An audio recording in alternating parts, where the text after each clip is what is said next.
Speaker, the Chairperson of NCOP, the Deputy Chairperson, and other presiding officers. Can the House stand up, please?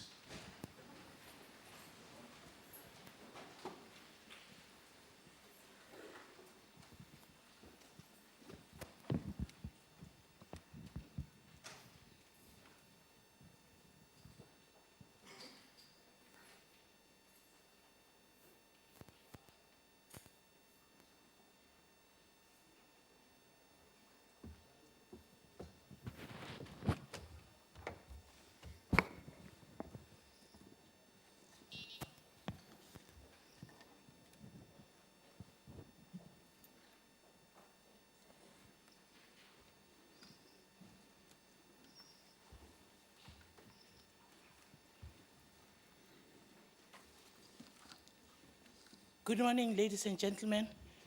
Can we observe a moment of silence?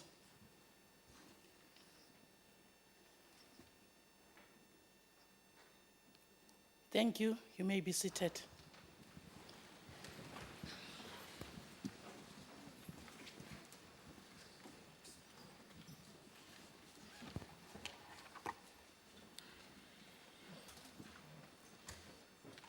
Thank you, members, for this opportunity. It is indeed a privilege to serve as Speaker at this auspicious Disability Rights Parliament for 2014. Before we proceed, I will ask the Deputy Minister to say something. Thank you. Over to you, Deputy Minister. Chair, point of procedure. Chairperson, I'm Yipan from the Eastern Cape. I'm raising a point of procedure in this gathering because my understanding is that the Parliament, the supreme body of the Republic in the lawmaking. My concern is that I don't see any rightful owners of this Parliament, like your speakers, your members of the Parliament. So I want to be clarified. How correct is us sitting inside in this Parliament instead of the gallery? Thank you, Chair.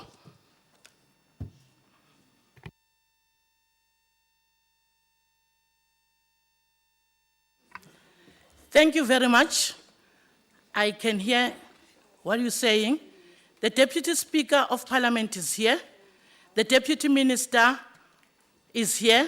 That is why, ladies and gentlemen, I've taken this opportunity to ask the Deputy Minister to talk to us. Over to you, Deputy Minister. Olo Somlomo. Thank you. Somlomo ndifuna uqhasa usithethe sanda uthetha ngoku. Apha asizanga only kwicandelo social development. Sinezikhalazo bendibamna i-ministers especially noma zi-deputy ministers okanye MPs zezi departments zonke zabe zikhona. Xa sinoxoxa ngento ngokuyapha ngathi sixoxa nje kanti xa bezikhona zonke ezi ministers ngoba izikhalo zethu azikho only kwicandelo li-1. Cela ukuthi masingalalelana sisebenzisane kahle sizoqhubeka la phambili.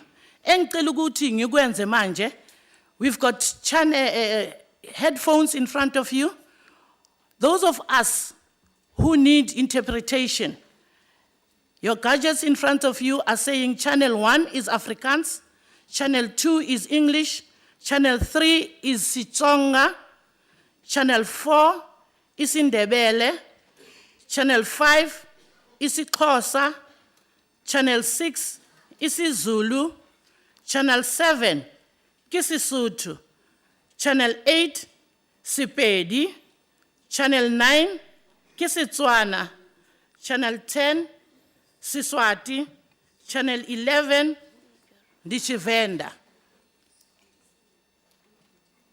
We have had 2 speakers saying they need clarification. Can I hand over to the Deputy Speaker of the House? Thank you.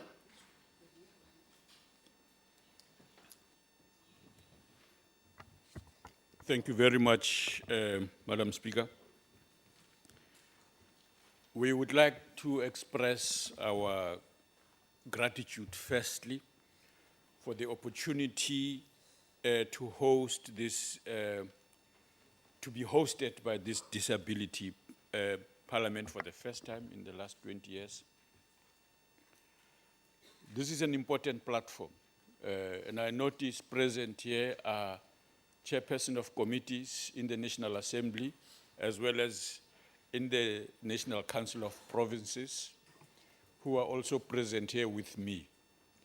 In addition to that, we also have our Hansard system in full operation.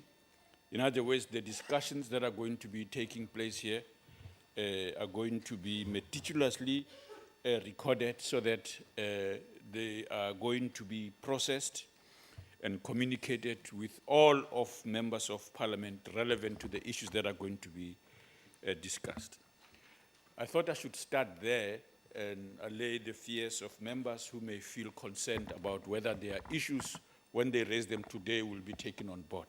There is no question about it. I would like also to let the meeting, the sitting today know that Parliament has taken a decision that there is a multi-party parliamentary committee that has been formed to focus on sectoral parliaments, including the disability one as well. And the purpose is so that these sittings are not only such events, but they must be conducted in a year-long manner. In other words, it must not be a one-day sitting, but the proceedings about issues of disability must be a year-long thing. If it is about women, it must be a year-long affair so that we provide focused attention on the sector for which Parliament is sitting. Because oftentimes things fall between the cracks. We should not allow any such things to continue to happen. We have now learned in how we dealt with sectoral parliaments in the past. We have now decided that we should have a specific parliamentary committee that oversees these sectoral parliaments, but also that there must not just be events, but there must be processes to address step-by-step issues that arises from these matters.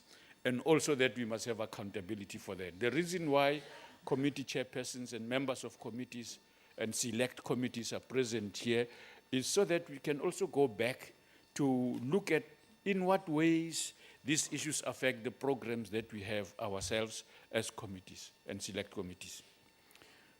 But the timing of this sitting is also important for another reason. Parliament is in the process of finalizing its 5-year, in fact, properly speaking, its 4.5-year strategy now.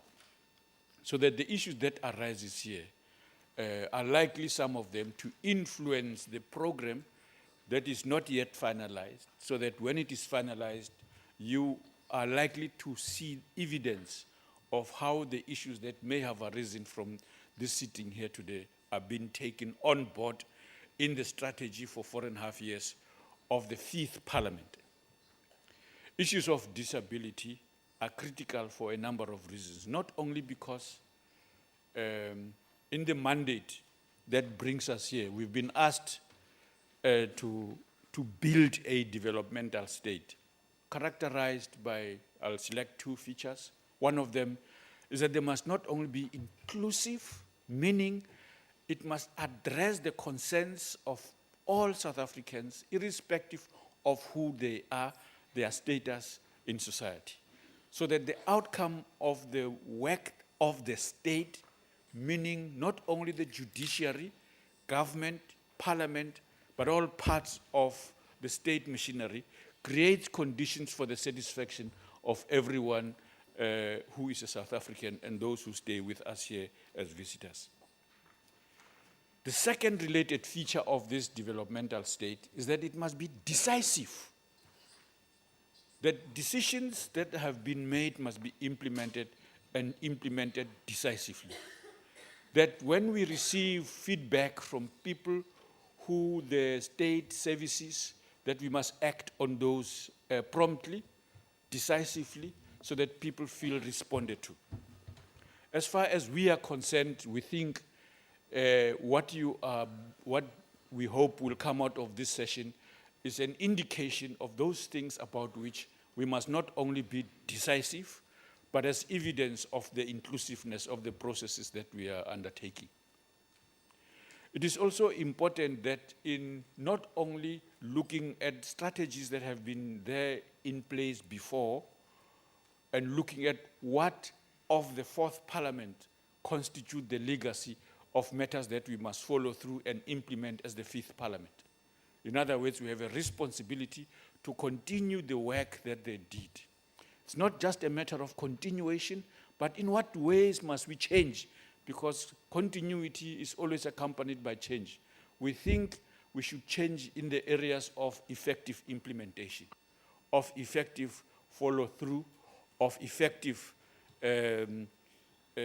reporting and communication of what we have decided. I do wish to state also, Madam Speaker, with respect, that Parliament, the National Assembly and the National Council of Provinces now operates with the 9 provinces.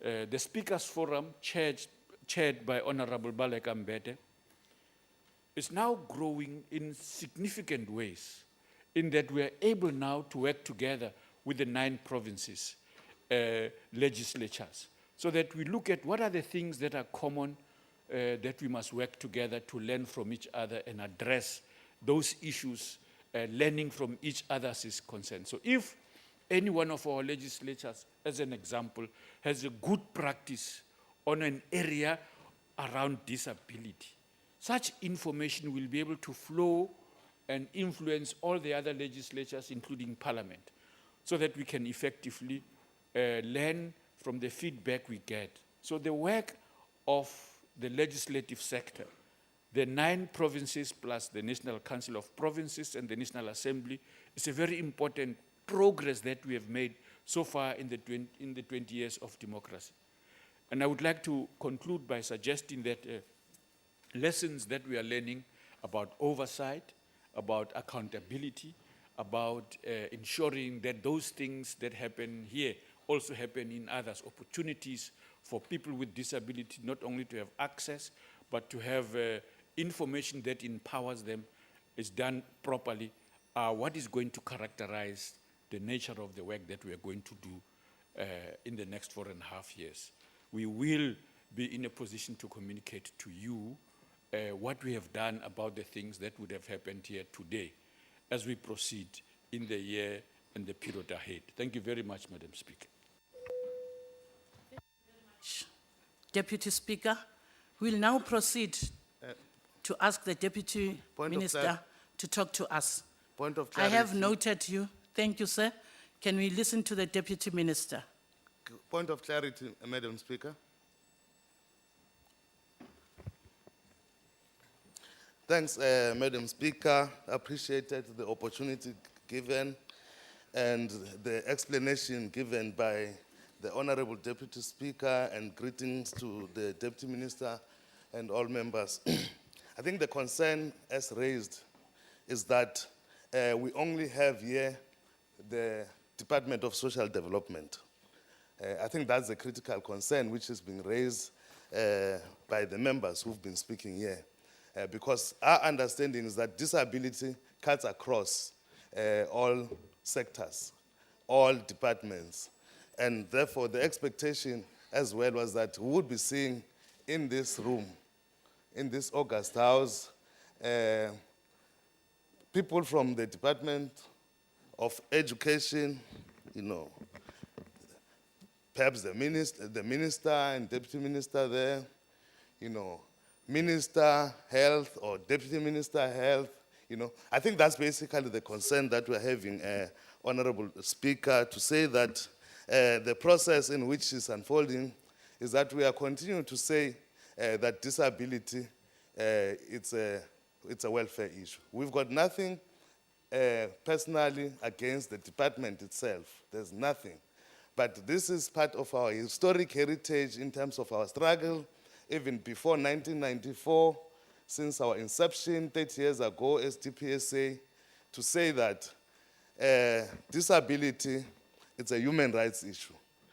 And as a result, therefore, everybody has a responsibility. We went into the commissions. There was a commission on education, a commission on health, and the issue is we don't have, those ministries represented here. And that's a point of concern which, the two speakers, ladies and gentlemen, honorable members, have been actually echoing.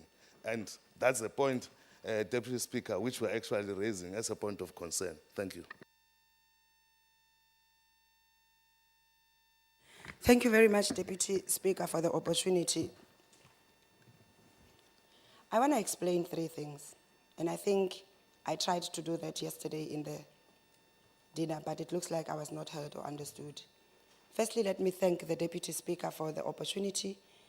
Before I can even say a few words, I think I want to deal with the concerns that have been raised. This is the inaugural Parliament for persons with disabilities. There are chairpersons of the committees in this chamber who are here as observers because they are not members of Parliament today. When we convene sectoral parliaments, the people that are being convened, we just had the Children's Parliament, and there were no ministers or deputy ministers to listen to the Children's Parliament because they are here to talk to Parliament as an institution.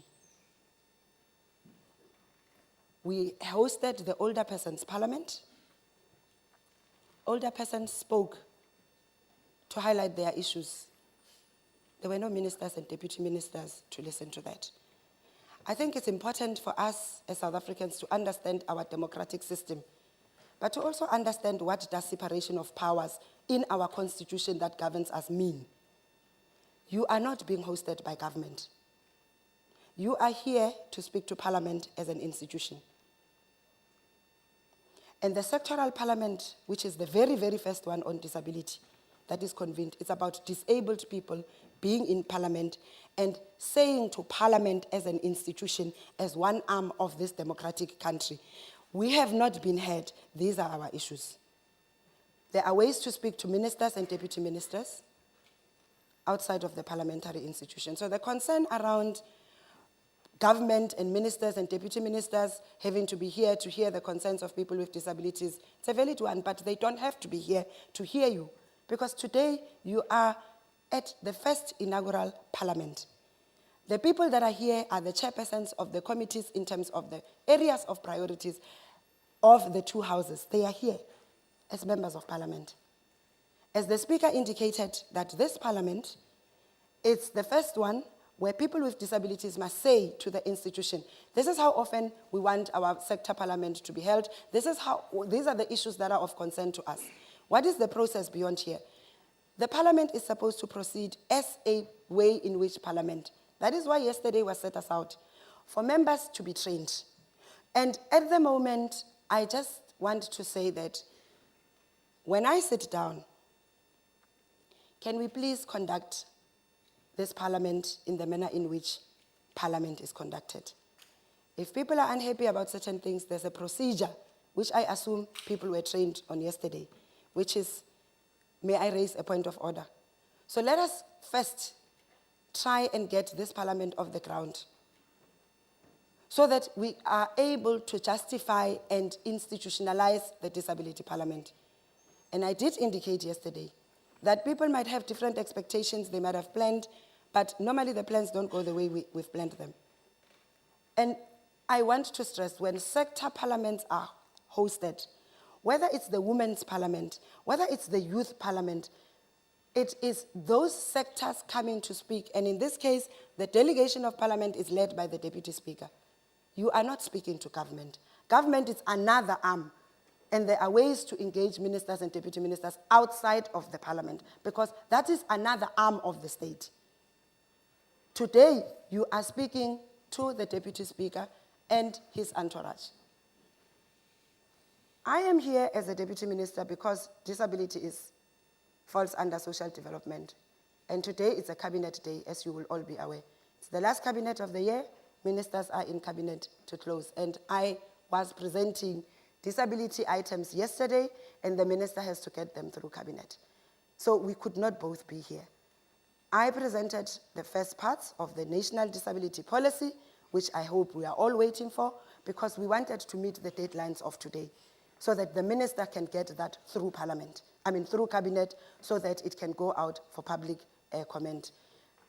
We presented the first country report, so that we are able to also get it published, so that disabled South Africans, before we deposit it to the UN, would have a say.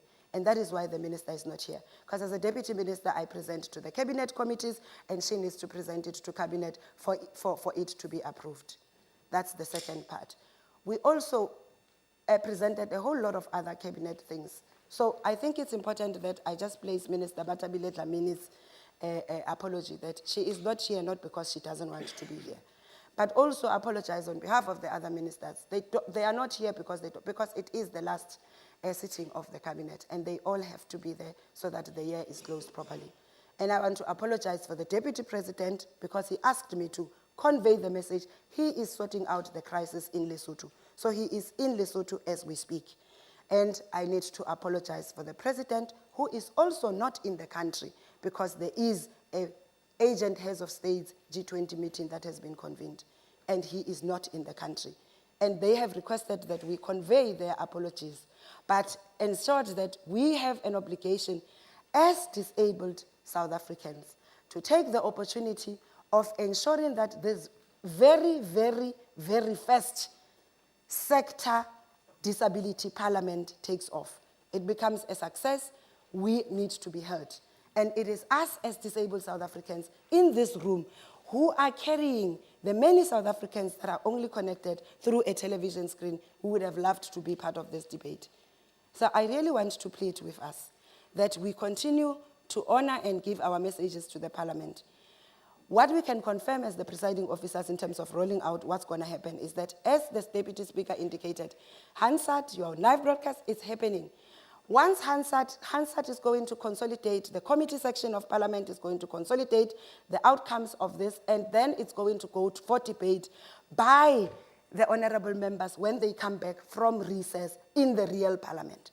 So you are sitting in the parliament, having the debates, the reports are going to be compiled by the Parliament Committee section. And the committee section of Parliament is going to ensure that that report is tabled for consideration by both houses, the National Assembly and the National Council of Provinces. Once that has been done, then, as it is the norm, reports are referred to committees.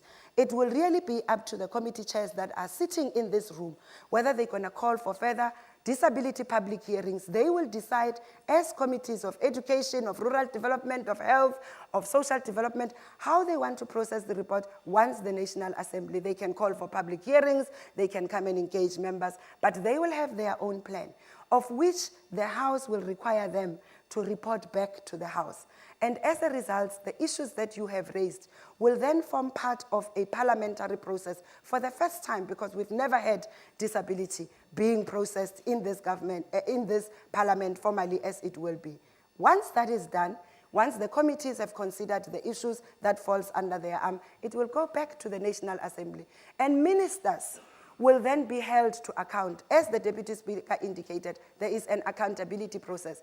Ministers of each ministry within the report will be called by the Speaker in the National Assembly to give account on progress that they have done in the issues of disability, through member statements, through questions to ministers, and all of the issues you are going to raise today will be in the National Assembly, and ministers will respond to each and every and provide progress. And Parliament, through their order paper and through the questions, through the motions, through the debates, will be tracking, so that at the next sector parliament of 2015, which will form part of the Disability Month, as requested, as the Deputy Speaker indicated, at the next parliament, it will be a report back, but the internal processes of how the National Assembly and the National Council of Provinces, bringing on board legislatures, would have processed the debates that are going to happen today.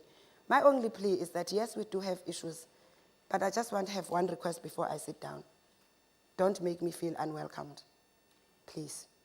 Let's conduct this parliament with all its errors and whatever the dissatisfactions. Let's be heard and let this parliament continue. Thank you very much. Thank you, Deputy Minister. I would like to take this opportunity to welcome all the participants. We are all gathered here today under this banner of Disability Rights Parliament 2014. The theme for this parliament is celebrating 20 years of the rights with persons with disabilities in our democracy. Together we move South Africa forward through the radical socio-economic transformation. Honorable members, we shall now proceed to the notices of motion.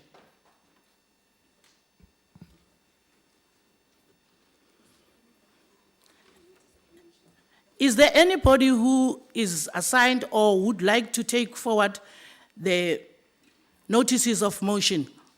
Over to you. Thank you.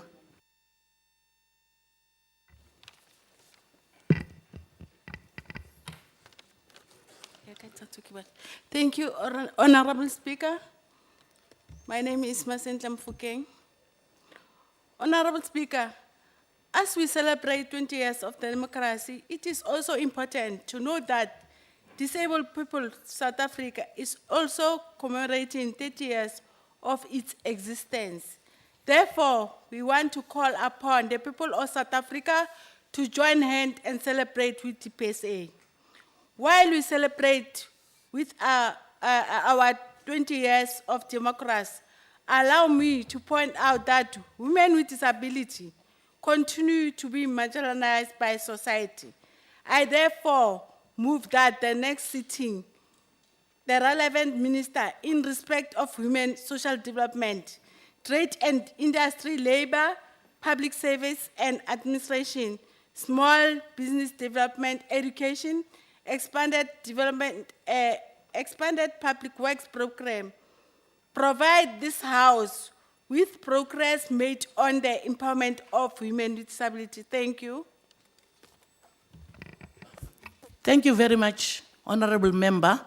I would ask us, Honorable Members, if you present anything, please give us your name and surname and the province that you're coming for so that we know, as we, hindsight, we're taking notes. Thank you. Can we ask the next speaker with a notice? Honorable Speaker, motion with notice for funding for disability sector. I'm Winnie Adams from the Northern Cape. Deputy Minister of Social Development, Honorable Bohapani Zulu, honorable members. In this book, Fighting for Justice, Jay Naidu clearly defines the role that civil society can play in ensuring that governments meet their development objectives. Governments all over the world have depended on civil society to reach areas that government would normally be unable to reach. It is for this reason that the South African government has partnered with organizations of persons with disability to roll out certain programs. These programs include the community-based rehabilitation program and the skills development and learnerships. Over and above the services that can be rolled out by government together with organizations of people with disabilities, DPSOs play an important role in advocating for the rights of persons with disabilities. A strong civil society reflects a strong and alive government. Inasmuch as enormous change has been effected with regards to changing the lives of people with disabilities, there is much more work that still needs to be done. Motion, we therefore move that consistent with the United Nations Conventions on the Rights of Persons with Disabilities, in the next meeting of this House, the individual ministers report back on the implementation of the funding model to assist DPOs with advocacy, skills development, monitoring, and evaluation and research. Thank you. Thank you very much, Honorable. Can we get to the next notice? Good morning. I'm Julia Manasseh from Limpopo. My topic is albinism. I'm going to talk with albinism in motion without notice. Celebrating, firstly, I want to greet everyone here. Celebrating with the rest of the world, Albinism Society of Africa would like to share hard-earned victory on our albinism agenda. in that June the 13th being internationally declared as Albinism Day. Brutal butcheries of people with albinism in some African countries has attracted attention from international lobbying groups. Killing, malnutrition, and human trafficking of people with albinism recently found expression in one of our KwaZulu-Natal hospitals, where newly born children of albinism were stolen and sold for malnutrition purposes. Our country is deemed to be the most powerful in championing inherent human rights. People with albinism are constantly faced with the derogative insultation, dehumanization, insult, and stigma. It is against this background of the Albinism Society South Africa urge the House to join them in their campaign to restore inherent human dignity that they are robbed of daily on our streets and communities. Our members have suffered, namely calling, e.g., Leshwefe, Leswafa, Inkau. None of the above mentioned words reflected humanity, but animals. We cannot afford to treat God's creation people as animals. It is in the prime interest of Albinism Society Africa. Thank you. Can we ask the next motion? Madam Speaker, honorable members, my name is Mbusi Zimande, a proud father of a visually impaired child. A motion without notice, the impact of HIV on disabled people. Honorable member, sorry for interruption. Can you speak to the mic? Madam Speaker, this is a motion without notice. The impact of HIV on persons with disability, linking with the 16 days of activism. Madam Speaker, I would like to pass the motion without notice that our Parliament sits during commemoration of 16 days of activism against women, children, and people with disability. An international day, International World AIDS Day, which is on the 1st of December and preceding the National Human Rights that is taking place on the 10th of December. In acknowledging the good work by our government, we therefore move the following. The universal access to the survival of gender-based violence should be improved to accommodate all types of disability when accessing services. Advocacy and awareness programs should be driven in such a way that it accommodates all South Africans, especially those with disabilities. All services centers providing services, these services should have their staff members sensitized around the need of persons with disability to ensure equitable services deliverables. Thank you.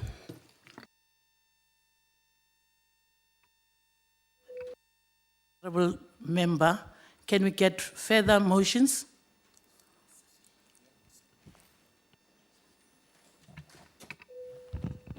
Thank you, Madam Speaker. My name is Kumshile Mandita from the Eastern Cape delegation. I would like to pass a motion without notice. And the motion is as follows. During the next sitting of this House, the House must discuss the location of the disability programs at social development with a view of relocating them to the presidency. Because when they are located at social development, they will get narrow attention of social issues. Disability issues are cutting across all government departments. And therefore, it would be appropriate for our democratic government to please elevate the issues of disability and place them at a presidency so that they get the necessary attention. In fact, in my view, if we relocate them at social development, it means we're taking steps backward in order for us to advance all, because disability issues have got to address issues of empowerment. They've got to address international relations. They've got to address empowerment in terms of trade. I rest my case. Thank you.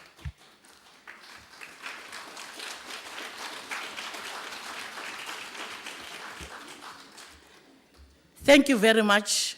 Honorable members, we shall now proceed to the subject for discussion as printed on the order of our paper. May I now call on the Deputy Minister for Social Development to open the debate.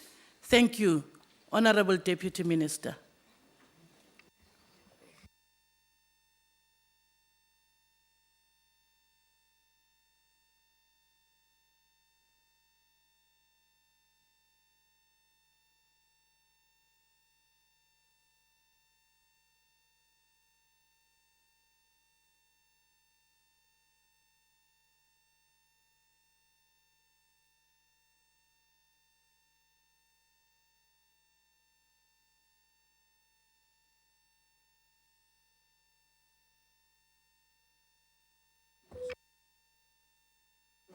Thank you, members.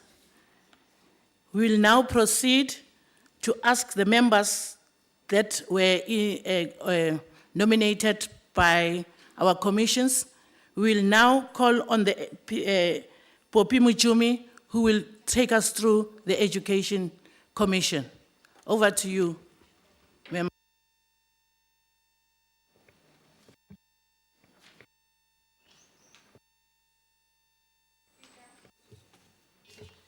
Honorable members and dear guests in the gallery, Dumela. As indicated, my name is Popi Muchumi, coming from Gauteng Province, representing Disabled People South Africa. Honorable Speaker, South Africa has developed excellent legislative framework and policies and has ratified protocols and signed conventions that promote the rights of the citizenry. The Constitution and the South African Schools Act guarantee the right to basic quality education for all children, including children with disabilities. Musa Khotla, ra dumela gore South Africa gompieno ga e tshwane le dingwaga tse di fetileng pele ga 1994. Go le yalo Musa Khotla boammaruri ke gore bokamoso jwa bana ba ba digole bo santse bo lebega bo le letobo. The Departments of Education, Social Development and Health are responsible for early childhood development programs, and each department has specific responsibility to ensure that the delivery of comprehensive package of support. Le ga go le jalo Musa Khotla ke gore santse re na le dikgwetlho tse di ntsi tse re lebaganeng le tsone bogolo thata mo baneng ba ba mapimpana ko dikagong tse ba leng mo go tsone. Musa Khotla re fitlhela le gore dikago tse ga gona tekanyo mo go tsone. Ba bangwe ba tsenela mo dikagong tsa kamore e le nngwe, ba bangwe ba tsenela mo kamoreng di le tharo, ba bangwe ba tsena mo magong a dirilweng ka masenke.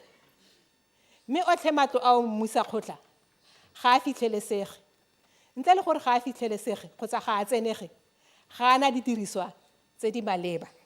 Ke dikgwetlho tse re fitlhelang ba lebagane le tsone.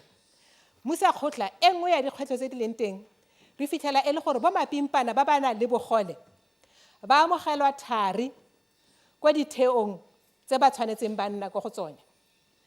Mabaka Musa Khotla e le gore motlhomongwe ba lemogilwe go le thari gore ba na le bogole. Lebaka le lengwe e le gore batsadi ba bone ba tshotse nako ba ya ka matlong a bookelo go leka gore bogole bo ka siamisiwa. Eo ke e nngwe ya dikgoreletsi tse re fitlhelang bana ba ba mo pimpane ba lebagane le tsone.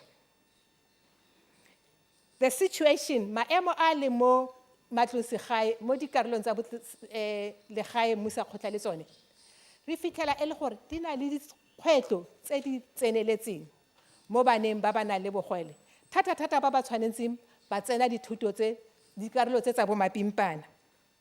Ka jalo ga ke na ke bula dikgwetlho tse tsotlhe mmusa kgotla, re tla le ditshitshinyo re le kopano e gompieno gore dikgwetlho tse di fitlhelwe re tshwanetse ra dira ga dirwa eng.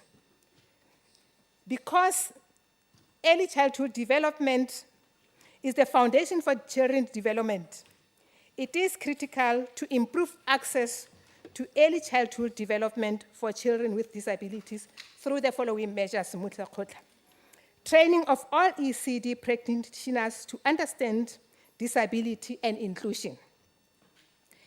Giving open access to parents to fully participate in the centers and schools so that they can also support and stimulate their children at home. Achieving synergy and alignment in the services of the 3 key departments, which are social development, health, and basic education. Empowering parents of children with disabilities and making information available in accessible format. Socializing children with disabilities to be integrated in society.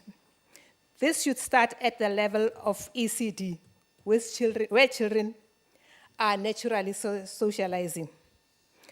Promoting language acquisition for all learners, especially deaf children, for whom it is critical to learn their natural first linguistic, which is sign language. Blind children to learn pre-braille skills and orientation and mobility. And children who need access to alternative modes of accommodation, for an example, augmentative and alternative communication. There should also be monitoring of the registration of children with disabilities in early childhood development centers and tracking statistical data annually and making disaggregated data available of enrollment of children with disabilities.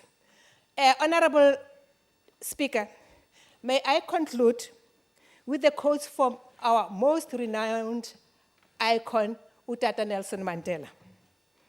Education is the most powerful weapon which we can use to change the world.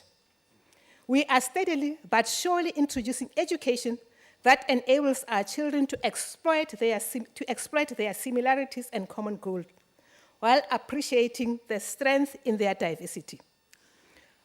Disabled children are equally entitled to exciting and brilliant future. May his legacy continue to inspire Honorable us Poppy, and time be a is beacon over. of hope. Ke a leboga, Nya Cancer, ke a leboga, Musa Kgotla.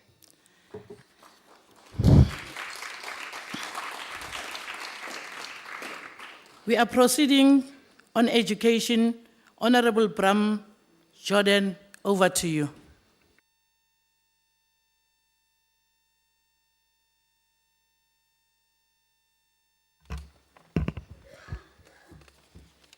Honourable Speaker, thank you. The disability movement in South Africa, representing the various disability groups, as well as parents with children who are disabled, make the following recommendations. All schools, especially in the rural areas, the children who are out of school, there's a very long waiting list, and they are not part of education. And their right to, the basic human right to education needs to be recognized. The South African Schools Act needs to monitor and change these issues. This school governing body should not be neglected or not neglect the children that are out of school, and they should be part of school. Children with disabilities should learn life skills and social skills at schools to develop them. And if that is recognized and they're part of the education system, then their social skills will be developed. And if not, then it will not be. The Department of Basic Education needs to recognize that disabled people need to be part of their leadership. For example, the South African Sign Language curriculum, if they want to achieve the implementation thereof, they need to appoint leaders from that community. The principals and the teachers who are qualified need to be appointed. Like, if I'm a disabled person, I will look at those people as role models.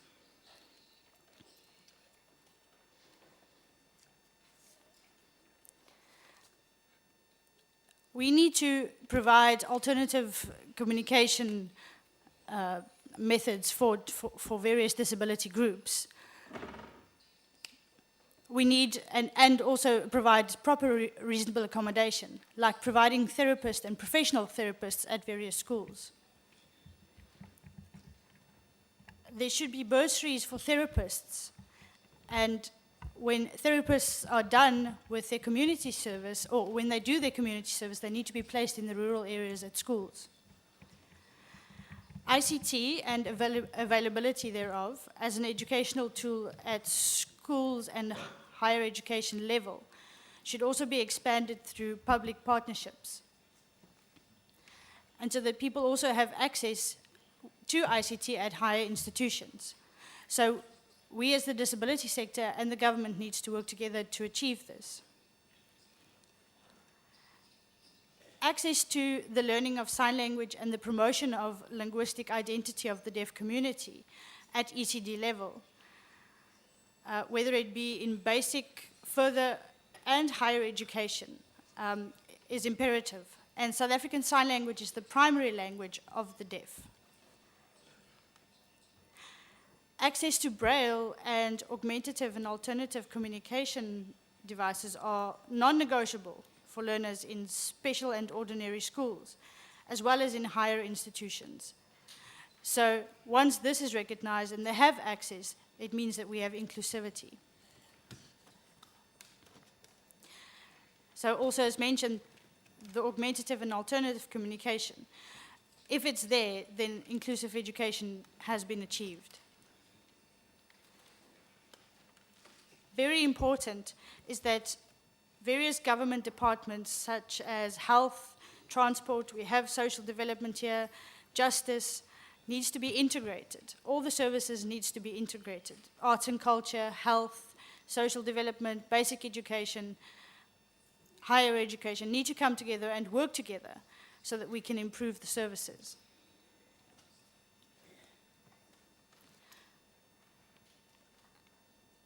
We also need to ensure that access to technical and vocational education and lifelong learning takes place. So, integrating all these services, we can ensure that people have proper housing and transport. So once that improves as a society, you know, we can feel that we are part of the community. Thank you, Madam Speaker.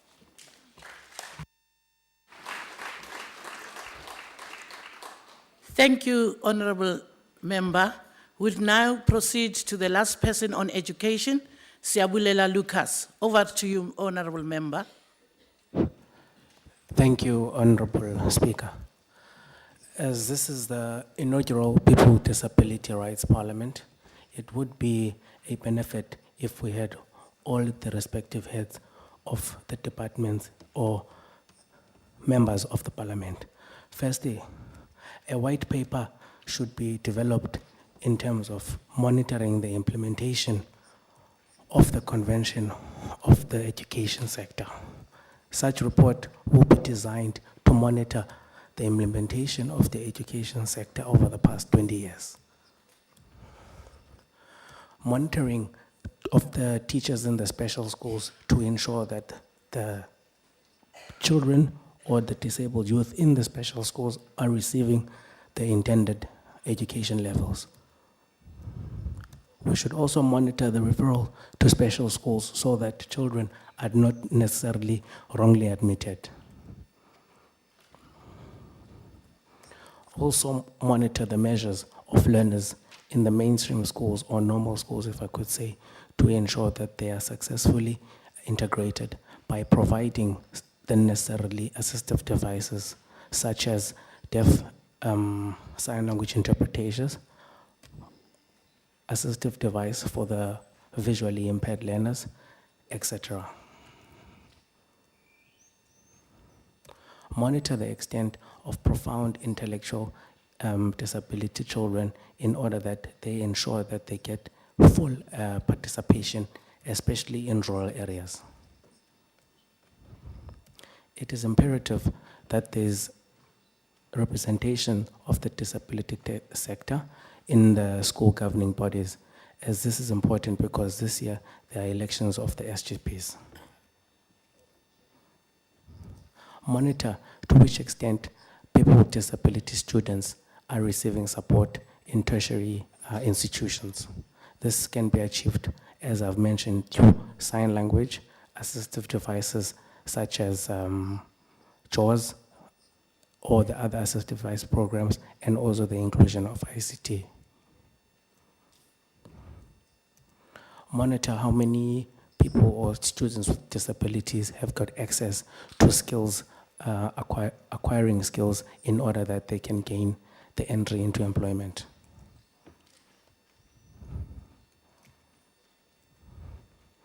Ensure that there is disaggregated data at all levels to monitor the implementation of the above points that I've raised.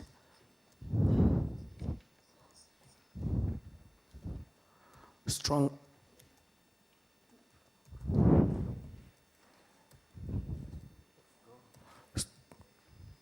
monitoring of access to tertiary education, FETs, and reasonable accommodation.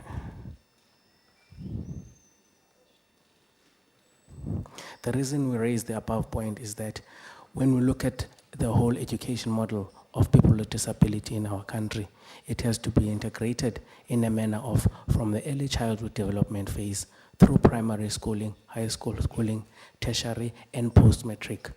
Therefore, it is important to also monitor the transition of school to work transition to ensure that people with disabilities actively participate in the economy of our country through skills development.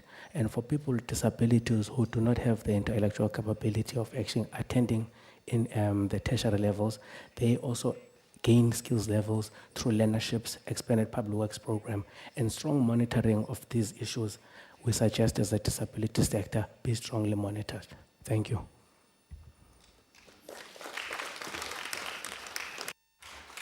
Thank you, Honorable Lucas. Honorable members, that was the conclusion on our discussions on education. We'll move forward to presentation on justice. And may I call upon Honorable Member Robert Masambo to proceed. Thank you.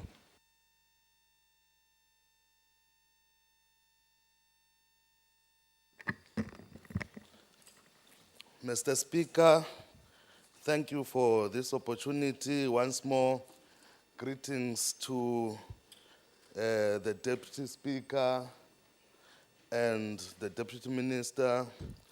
Firstly, to start by saying that, Deputy Minister, there's no reason to feel unwelcome. You are welcome. However, these are issues of principles, and our view is that if we have to engage, we should be given space to be able to do so. It's not there are not necessarily issues which are personal, but just to say that if we have to engage, we need to engage. But definitely, you are welcome, Deputy Minister. Before I continue with my deliberations, I just want to share an observation, honorable members, of the fact that our view is that this is the International Day of Disabled Persons. Equally so, being approved by Cabinet as the National Disability Day. In our view, the day is equally so to your Youth Day and your Women's Day. And therefore, If it's Youth Day, you know, you expect to be addressed by the president, and the president would go there and address. And if it's not there, the deputy president would go there. Similarly so, if it's Women's Day. So it's within the very same spirit that we raise this, that would want this House to note that since the past 6 years, year after year, commemorating the International Day, the National Day of Disabled Persons, we've never had an opportunity to be addressed by our president. And I think the Honorable Deputy Speaker would assist us, except at the Siyahlola campaign in Mpumalanga, except at the Siyahlola campaign in Mpumalanga, but definitely we've not been addressed.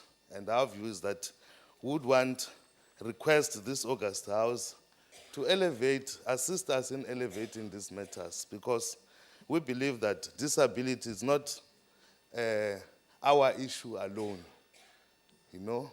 It's not only the issues of social development, but these are societal issues, and as such, society, including this House, should assist us in elevating these matters so that at least they are able to reach the highest authority in the Republic. My topic of discussion is about our right to be punished when we are perpetrators, because rights goes with obligations. And when engaging on the issue of justice, many persons with disabilities tend to talk about accessing the system as victims and not perpetrators. With right comes responsibilities. The justice system has got both victims and perpetrators. For us to be true to our conviction that we need to be treated equally, it means, therefore, we ought to be treated equally as well when we are perpetrators.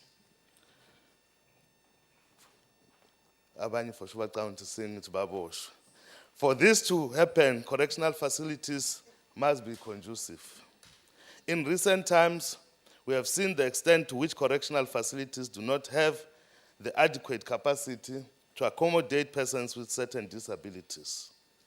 The recent Oscar Pistorius case laid bare the extent to which some could use disability as a means to get softer blows with regard to their sentences.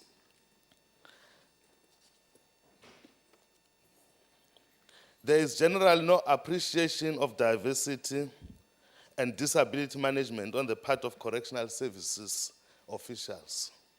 Instead of being empathetic, we find correctional officers being sympathetic to offenders who are persons with disabilities. This prevents the dispensation of equal justice to all offenders, including... Honorable Member, your time has expired. Oh, thank you. May in the same breath, indicate to honorable members that if you put up your preamble to be long, it is going to exhaust on your time allocation. So those who continue presenting, kindly present. We're not refusing your preambles, but make sure that it is given, the time given, it's within the time frame that is given for you to speak. Thank you. May I continue to invite Tsilelo Dlamini to continue on the justice issues.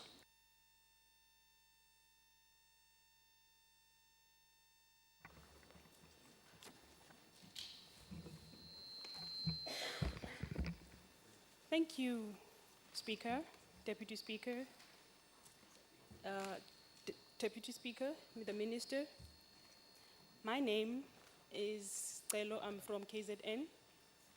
I'm going to talk about access to rehabilitation facilities at correctional service facilities. Yes, we recognize the change in terminology. It is good progress in making sure that we integrate these offenders back into communities.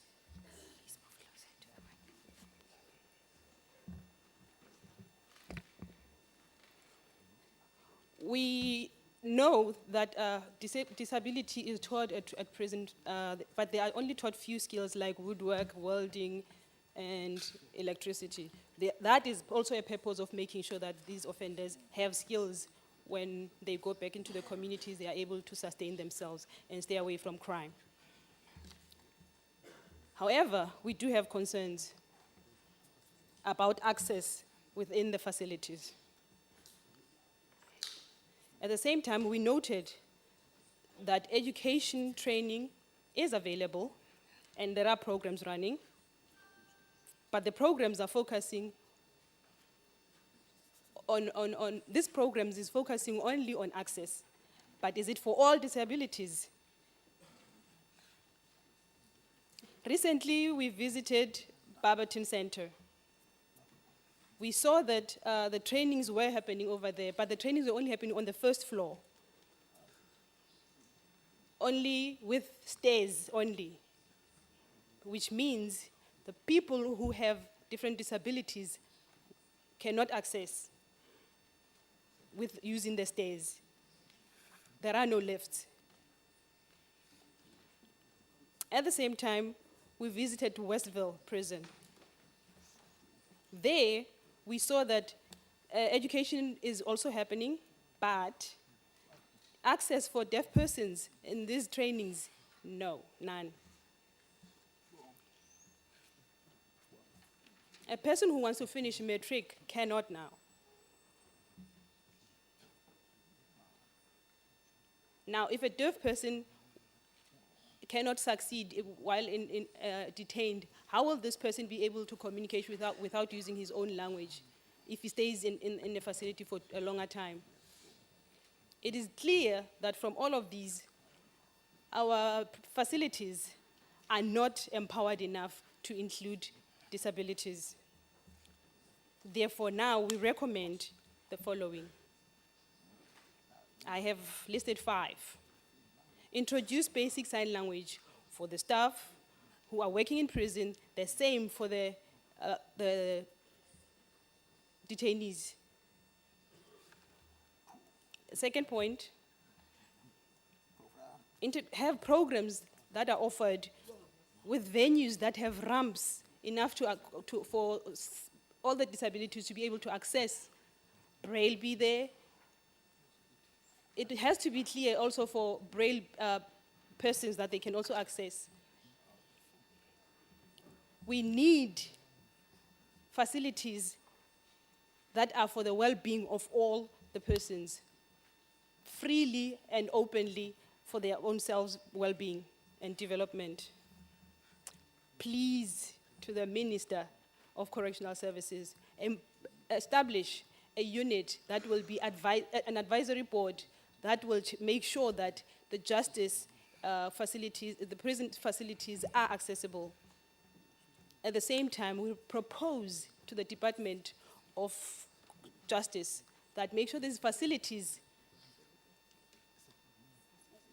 have a unit that focuses on disability issues and have programs that will benefit the disabled. Thank you. Thank you, Honourable Member. May I indicate that honourable members, whoever is called upon to speak, further indicate which province they come from and state their names. May I invite Gillian Moses to come to the fore on justice again. Good morning, everybody in the House, and good morning, Honourable Deputy Minister. My topic, I'm Gillian Moses, and I'm from the Western Cape Province, and I represent Disabled People South Africa. The topic that I'm going to talk to is access to justice. In our commission, we found that physical infrastructure to justice, despite the Constitution guaranteeing access to justice for all, including persons with disabilities, there still remain fundamental challenges to our access to the legislative environment. We have noted the improvements with new buildings and new courts being built and police stations being made accessible, But we also found that the bulk of the buildings which are old remain inaccessible. In our commission, we would also like to raise the issue of accessibility to justice by those who have intellectual impairments and persons with psychosocial disabilities. This category of persons with disabilities do not have the right to lay charges, as the court dismisses their evidence as untrustworthy or unreliable. This subject them to be perpetual victims, where the defendants know that the courts cannot defend the rights of this important category of persons with disabilities. Our commission therefore proposes that with regard to access, a national accessibility audit with the participation of disabled people's organizations be undertaken during this term of office. Secondly, that sign language interpreters should be easily accessible at police stations, courts and correctional services facilities. Thirdly, that braille documents for the blind should be made available. Fourthly, that international and national best practice models should be implemented to ensure that persons with intellectual impairments get justice and that their cases be dealt with on an equal basis. And I would like to conclude that in terms of access to justice, that all persons with disabilities be treated with dignity and respect, because we still find that especially when you look at your staff at police stations, even at courts, they do not understand disability issues and therefore do not afford persons with disabilities the necessary dignity and respect. I thank you, Mr. Speaker. Thank you, Honorable Moses. We have concluded on justice and we'll be moving over to health. And may I take the privilege to invite Charlene Sankel to be the one opening on health. Thank you. Thank you. Honorable Speaker, Honorable Deputy Minister Mokgopane Zulu, honorable members and guests. My name is Charlene Zunkel. I represent the South African Federation for Mental Health and I'm from Gauteng Province. Citizens of South Africa are diverse and so is disability, some visible and some invisible, such as psychosocial disability, including severe mental disorders like schizophrenia and bipolar disorder, as well as common disorders like depression and anxiety disorders. Intellectual disability, which are also developmental disorders, are included in mental health services. The past 20 years of democracy, we as the disability sector have seen great strides being made towards achieving human rights and equality. Specific to persons with psychosocial and intellectual disabilities is the Mental Health Care Act 17 of 2002 that brought about deinstitutionalization, social integration, and mental health care services being accessible at community-based primary health care level. Recently, another achievement is the Mental Health Policy Framework and Strategic Plan for 2013-2020, but there are still gaps that exist. Before the implementation of deinstitutionalization, it failed to consider the critical key for the successful migration from institution to community, being the establishment of community support and rehabilitation services. This results in homelessness, unemployment, poverty, and ill management of mental disorders, with a great impact on the cost of disabilities covered under this Act. Older persons with psychosocial and intellectual disabilities, including dementia, are also falling through the cracks in terms of accessing appropriate services.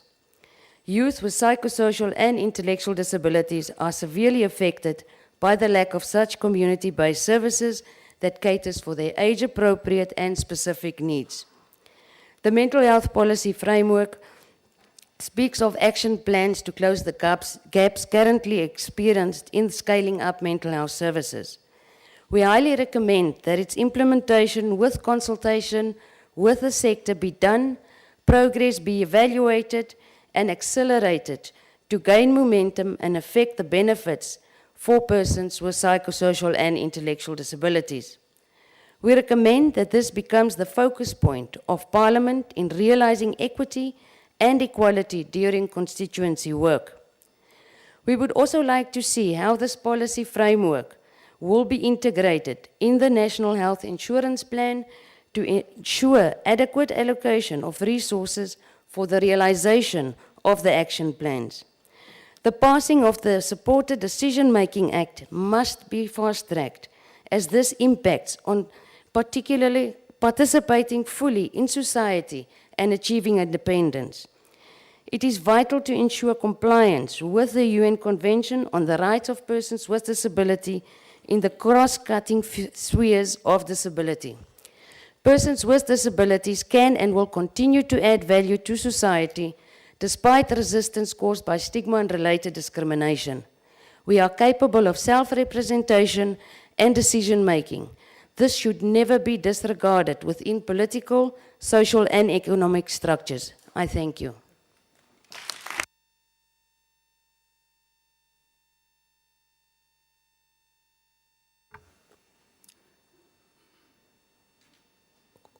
Hello, all the members. As you can see, I'm deaf, but you'll be hearing the voice of the interpreter. Just a little introduction before I go on. Now, we are at we are at Miss Yusha Sally.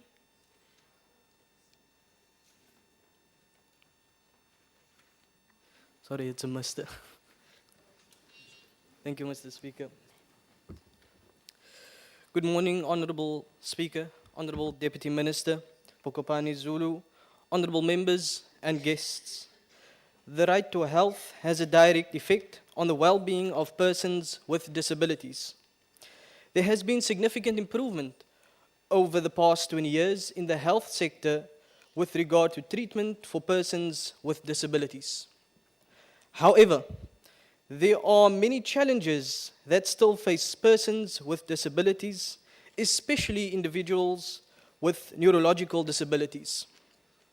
These challenges include the undeniably poor quality of public healthcare facilities with regard to the distribution of medication, assistive devices, and access to healthcare facilities, especially at the primary level. Another important challenge is the lack of medical equipment, especially for the diagnosis of neurological disabilities. We then recommend that the Parliament considers the following.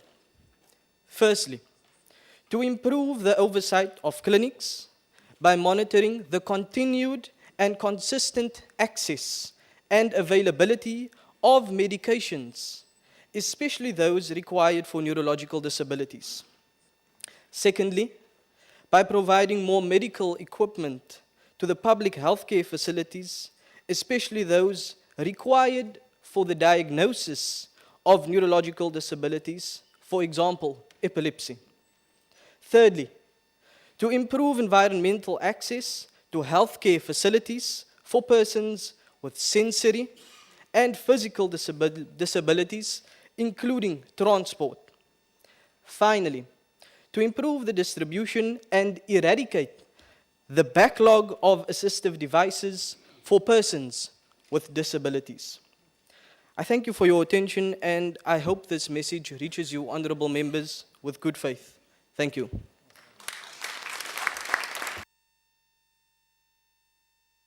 Thank you. You kept to the time. Thank you. Nice. Let's go on. Tandile Nomkita Butana.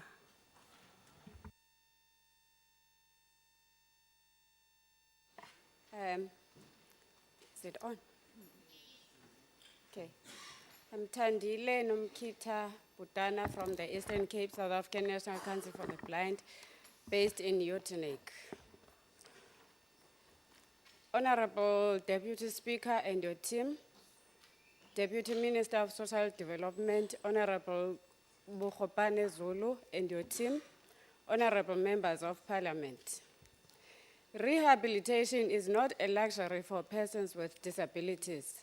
It is a critical process which assists and enables persons with disabilities at different stages of their lives to access opportunities, to participate in community activities, and to live independent and self-sustaining lives.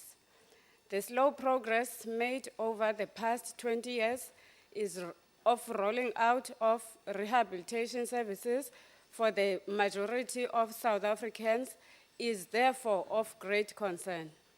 Very few rehabilitation professionals work in the public sector, yet the majority of persons with disabilities rely on public services for rehabilitation. Those working in the public sector often work without the necessary skills and equipment to serve all persons with disabilities, irrespective of impairment, and often have time only to diagnose and not to treat. Persons with disabilities in rural communities seldom have access to appropriate rehabilitation services, as these are available predominantly in the urban settings. The result is long delays in early identification and intervention for children with disabilities, detracting from their participation in play, learning, and development. Less than 20% of persons who are blind and require orientation and mobility services have access to such services, condemning them to a life of dependence, sitting at home and living in poverty. Older persons who develop disabilities seldom have access to rehabilitation and supported independent living, and are as a result, a very vulnerable group of being abused or ending up living on the streets. Young persons with disabilities leaving school do so without the essential assistive devices which provided them the independence and access to information and literacy for 12 years. So they end up going home to wait for their disability grants on a monthly basis. While significant progress had been made in the provisioning of some types of assistive devices, long waiting lists for wheelchairs, hearing aids, and artificial limbs continue to disadvantage persons with disabilities. Blind persons do not have access to state-issued white canes. Government does not subsidize guide and service dog training. Deaf persons do not have automatic access to sign language training for them and their families. And persons with severe disabilities do not have access to personal assistance services, which enables them to live independently and with dignity. I therefore call on government and the portfolio and select committees overseeing health and rehabilitation services to accelerate the implementation of Article number 26 of the UNCRPD in making rehabilitation services for all persons with disabilities, irrespective of their impairment, where they live, or their socio-economic status at community level, and that every province establish at least one specialized rehabilitation center. I furthermore call on government to investigate the possibility of establishing a national disability insurance to improve access to rehabilitation services Member, your and time. assistive What's your time? devices. I thank you. Thank you. Thank you. Thank you. Thank you. Now we move on. Now we are going to job creation, economic development. Now we have a member by the name of Nolutando Makalima.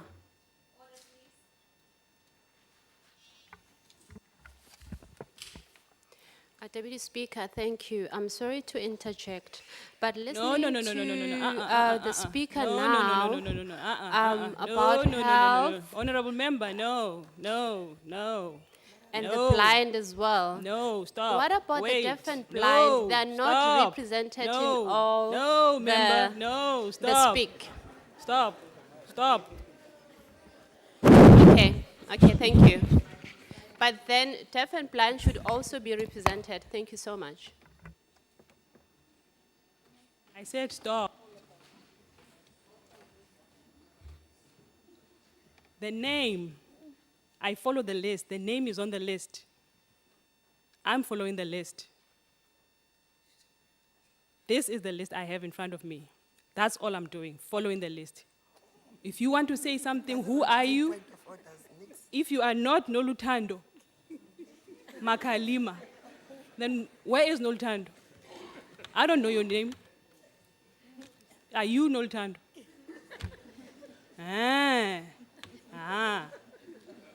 Yes.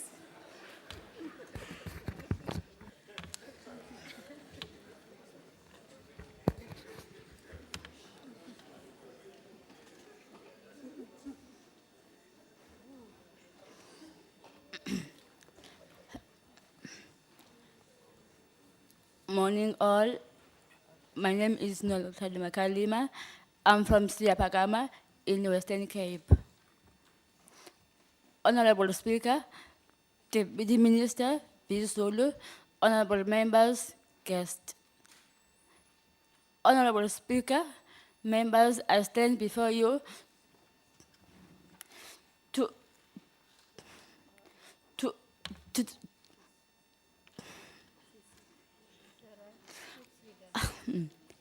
Honorable Speaker, members, I stand before you to raise an important aspect that will determine the economy, well-being, and independence of persons with disabilities. There are three aspects we are interested in as a sector. Number one, employment of persons with disabilities, including the focus on reasonable accommodation is important, and therefore we are recommending finalizing of the policy on reasonable accommodation. Furthermore, we need to focus on the development, sustenance, and maintenance of a database of all unemployment persons with disabilities. And this can be done by the Department of Labor. Number two, small, medium, micro enterprise development of persons with disabilities by making sure that all the departments led by the all economic cluster department highlights programs on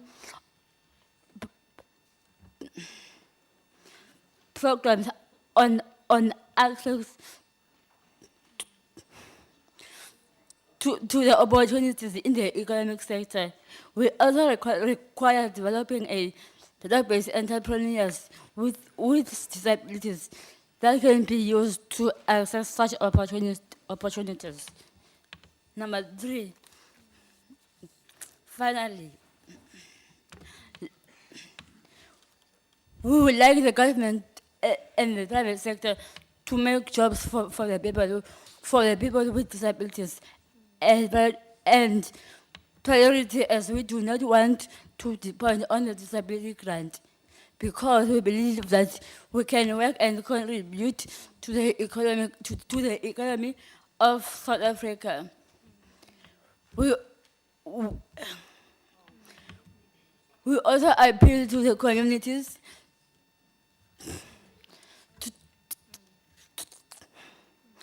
to recognize us as capable people who can contribute to the economic and are capable of doing the work. I thank you.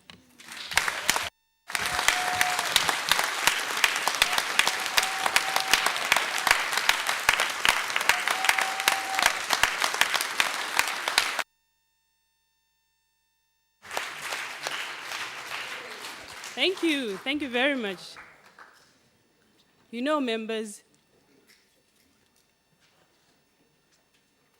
when one person is speaking and others are busy whispering on the sides, please help us to focus on one point and look at that one person and give her the attention. Please, members. Now the next person wants to speak and passionate about the issues that are affecting that person. But we cannot accommodate all of that because we have to follow the list and give everybody the opportunity. So I'm sorry if I'm going to be strict. I will cut you if you don't finish on time. Now we go to the next person by the name Philemon Mashaba.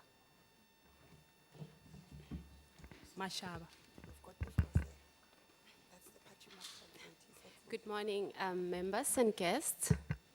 My name is Philemon Mashaba. I'm from the province of Mpumalanga. Honorable Deputy Speaker Lechisa Tsenodi, Honorable Deputy Minister Mokgopane Zulu, honorable members and guests as well, I greet you all. Honorable Deputy Speaker, the economic independence of persons with disabilities is not only dependent on the individual skills, qualification, and abilities of persons with disabilities. It is equally dependent on the environment in which persons with disabilities, where they live, play, learn, and work. An environment should just be accessible to persons with disabilities, because that will boil down to the independence of the persons with disabilities. Persons with disabilities simply do not find it worthwhile to seek employment because they have to donate their entire salary to getting accessible from home to work and from work to home because the transport is not accessible. We therefore commend the current initiative by the Department of Transport, which they have rolled out the bus rapid transport system to ensure that persons with disabilities can be mobile and can access public transport, but it's not enough. Living in inaccessible houses, having access to public transport is very important. Because if it's not accessible, then it defeats the whole purpose of accessibility. We therefore would like to urge the municipalities and Parliament to ensure that regulations which are there strengthen its oversight on access to built environment and transport system. We believe that the disability rights legislation will go a long way in solving the challenges and the hindrance of persons with disabilities experience on a day-to-day basis.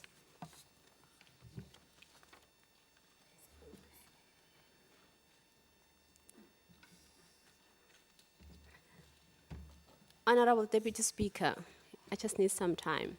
We have the UN Convention on the Rights of Persons with Disabilities. I think that our current government and the municipalities should do likewise to ensure that there is equal access. Honorable Speaker or Deputy Speaker, the above require for government to ensure that there is enough funding that the government officials can be trained to understand the issues of disabilities and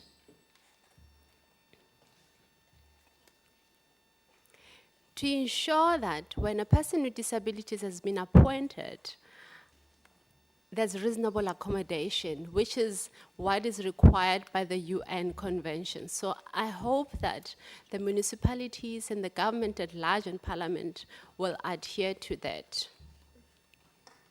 The Social Development and the Department of Public Works should ensure that persons with disabilities are empowered in the future. Thank you.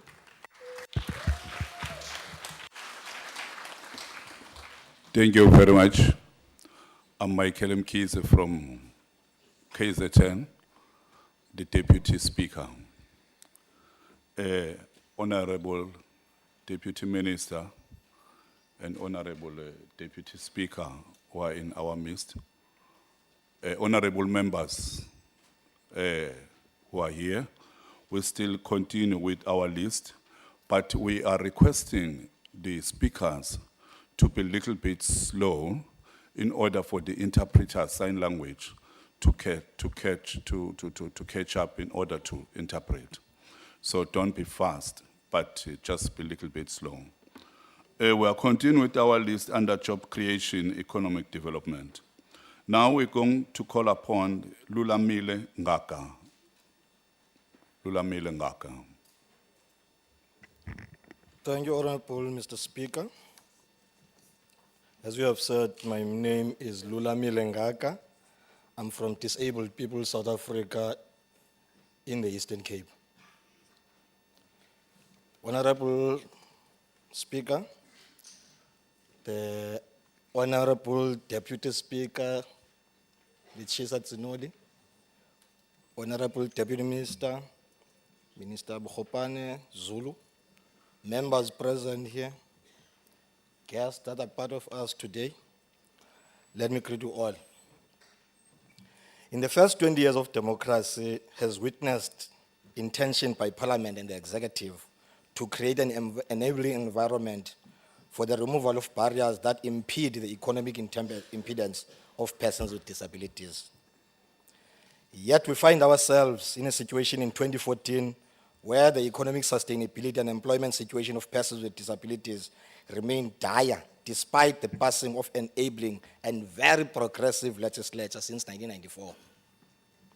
The passing of the laws such as the Promotion of Equality and Prevention of Unfair Discrimination Act, the Employment Equity Act, the Preferential Procurement Act, and the Broad-Based Black Economic Empowerment Act, amongst others, supported by technical employment equity guidelines for both the private and the public sector, that has done little to reduce the inequalities and experienced by persons with disabilities and seeking employment. Finding themselves in conditions of underemployment or struggling to establish their own companies. We thus find ourselves in a situation where government has been unable to achieve the 2% employment equity target set by government for the employment of persons with disabilities. Has not even reached the halfway mark 10 years after the target was determined by Cabinet. Honorable Speaker, allow me to request the House to acknowledge and applaud those few national and provincial departments which has achieved the elusive 2% target. Perhaps we need to look at increasing the target to reflect the population demographics. This might encourage ministers, deputy ministers, director generals, and heads of departments to take the responsibility of employment equity more serious going forward. The 2011 census has revealed that South Africa has an estimated 140,000 graduates with disabilities and an additional of 330,000 persons with disabilities with a matric certificate. It is therefore with the same level of confusion that one wonders why employers claim they cannot find skilled persons with disabilities, as the majority of them remaining unemployed or underemployed. The public sector employs over 6,000 persons with disabilities across all national and provincial departments. Too many persons with disabilities who have completed learnerships find themselves back at home, surviving on disability grants despite their CVs reflecting skills and experiences. We take courage and hope from the current research being conducted by the Department of Social Development, supported by the United Nations Partnership to promote the rights of persons with disabilities in costing disability as it impacts on household expenditure, but also the cost of opportunity and the cost of loss of opportunity. We believe this will lead to the more equitable subsidization of services, reform of the tax regime for taxpayers with disability, and a review of social grant provisions to support persons with disabilities living in poverty due to environmental, communication, physical, and attitude barriers that have not been removed. In conclusion, Honorable Speaker, we call on Parliament to strengthen their oversight over the executive in ensuring that all articles in the United Nations Convention on the Rights of Persons with Disabilities which support economic freedom for persons with disabilities to be complied with. This will no doubt give effect to the vision of the National Development Plan of reducing inequalities and fighting poverty. Also for the person with disabilities as envisaged in the Constitution of the Republic of South Africa. I rest my case. Thank you. Thank you very much. Now we are under the last one, the last priority and the government priority of our country, the rural development. So under rural development, I'm going to call upon Wiseman Baliso. Wiseman Baliso.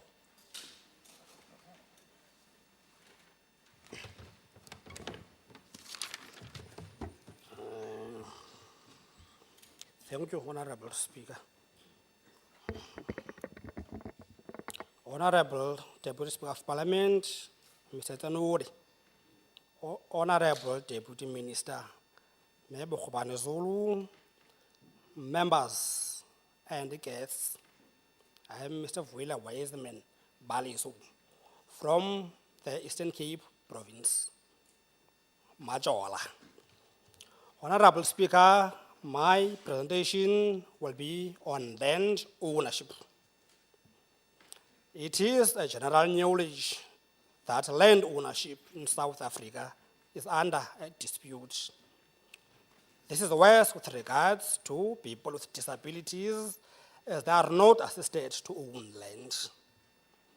Oversight in Parliament on land claims must include provisions on how the processes are intended to benefit people with disabilities.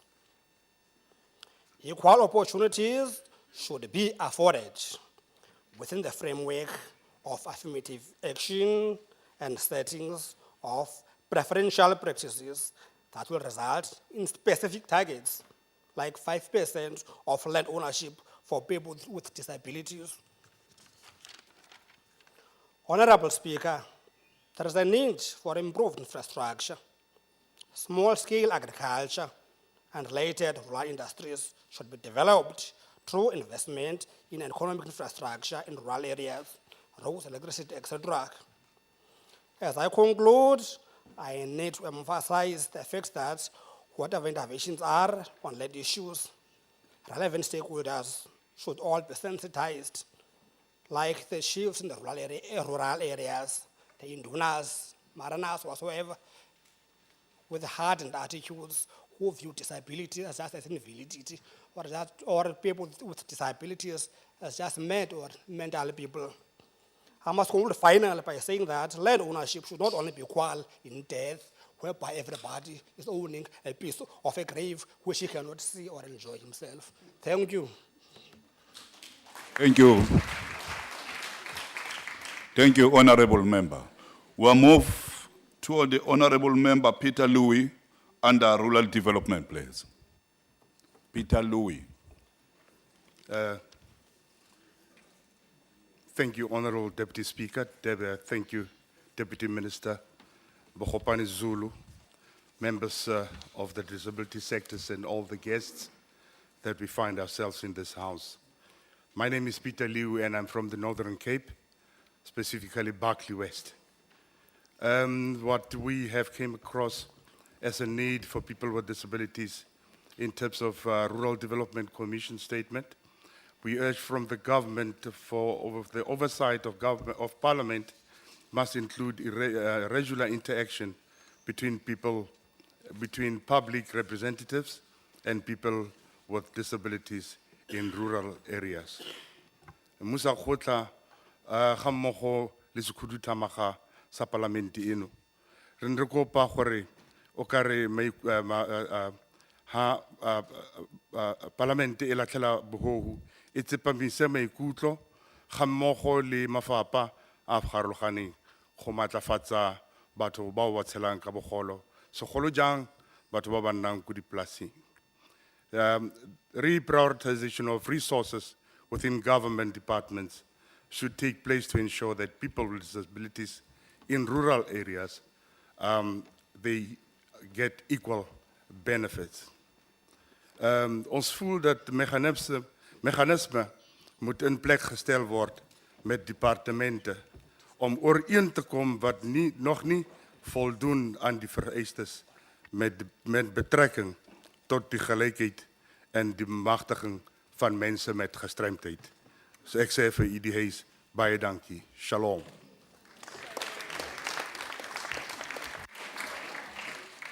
Baie dankie, Honorable Louis. We move to the next one, the last one now. The Honorable Kutluano Pule, under Rural Development. Kutluano Pule. Honorable members, Honorable Speaker, Honorable Deputy Minister Bokopani Zulu, and honorable members of Parliament, I greet you all. My name is Kutluano Nicolette Pule from Northwest, representing Council for the Blind. My today's topic is about economic opportunities through rural development. Persons with disabilities in rural areas are the worst affected in terms of economic participation. Government should create economic and job opportunities and ensure that persons with disabilities benefit from such. Raw materials produced in rural areas should be processed there. In limiting, as a result of limitation transportation to urban areas, as this current practice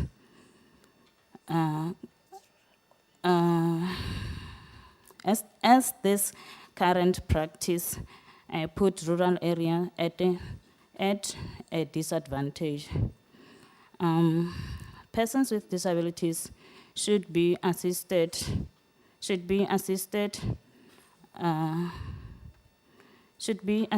to take up opportunities like wheelchair repairs to sustainable level of economic empowerment.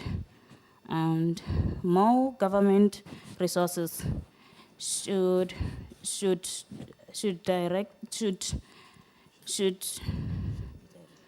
be directed towards people with disabilities in the rural areas. Thank you.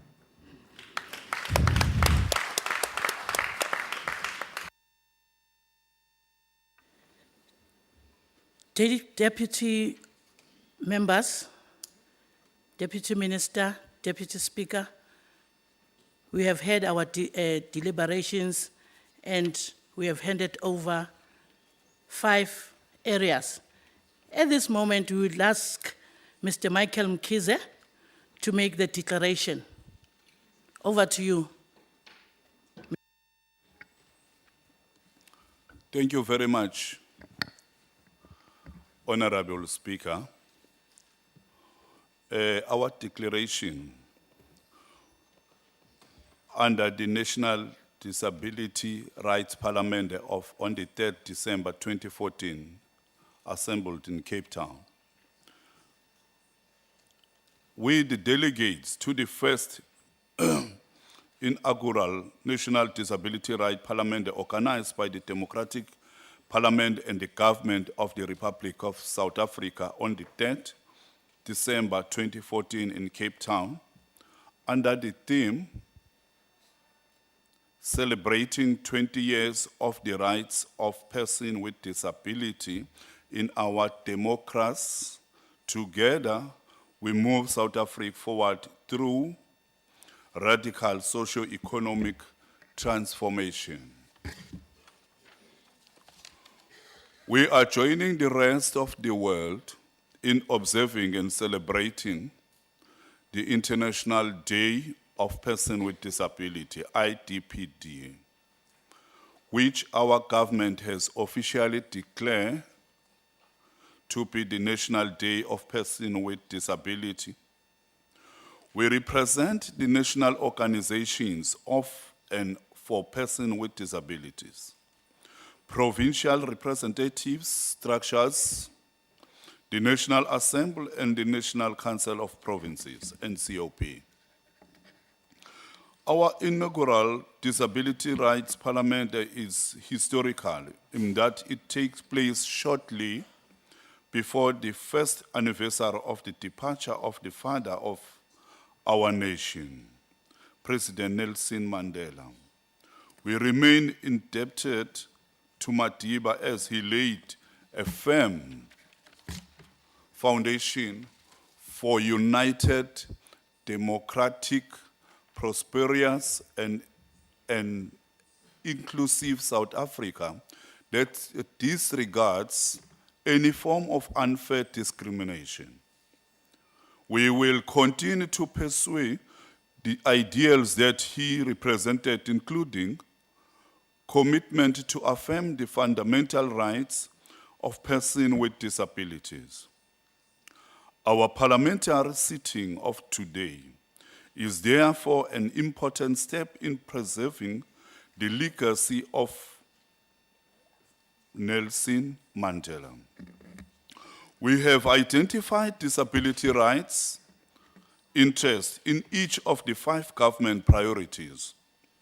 Our medium-term expectation on health, education, decent employment, fighting crime and corruption, safety and access to justice, rural development, and land reform have been captured in the form of comprehensive recommendation for each of these priorities.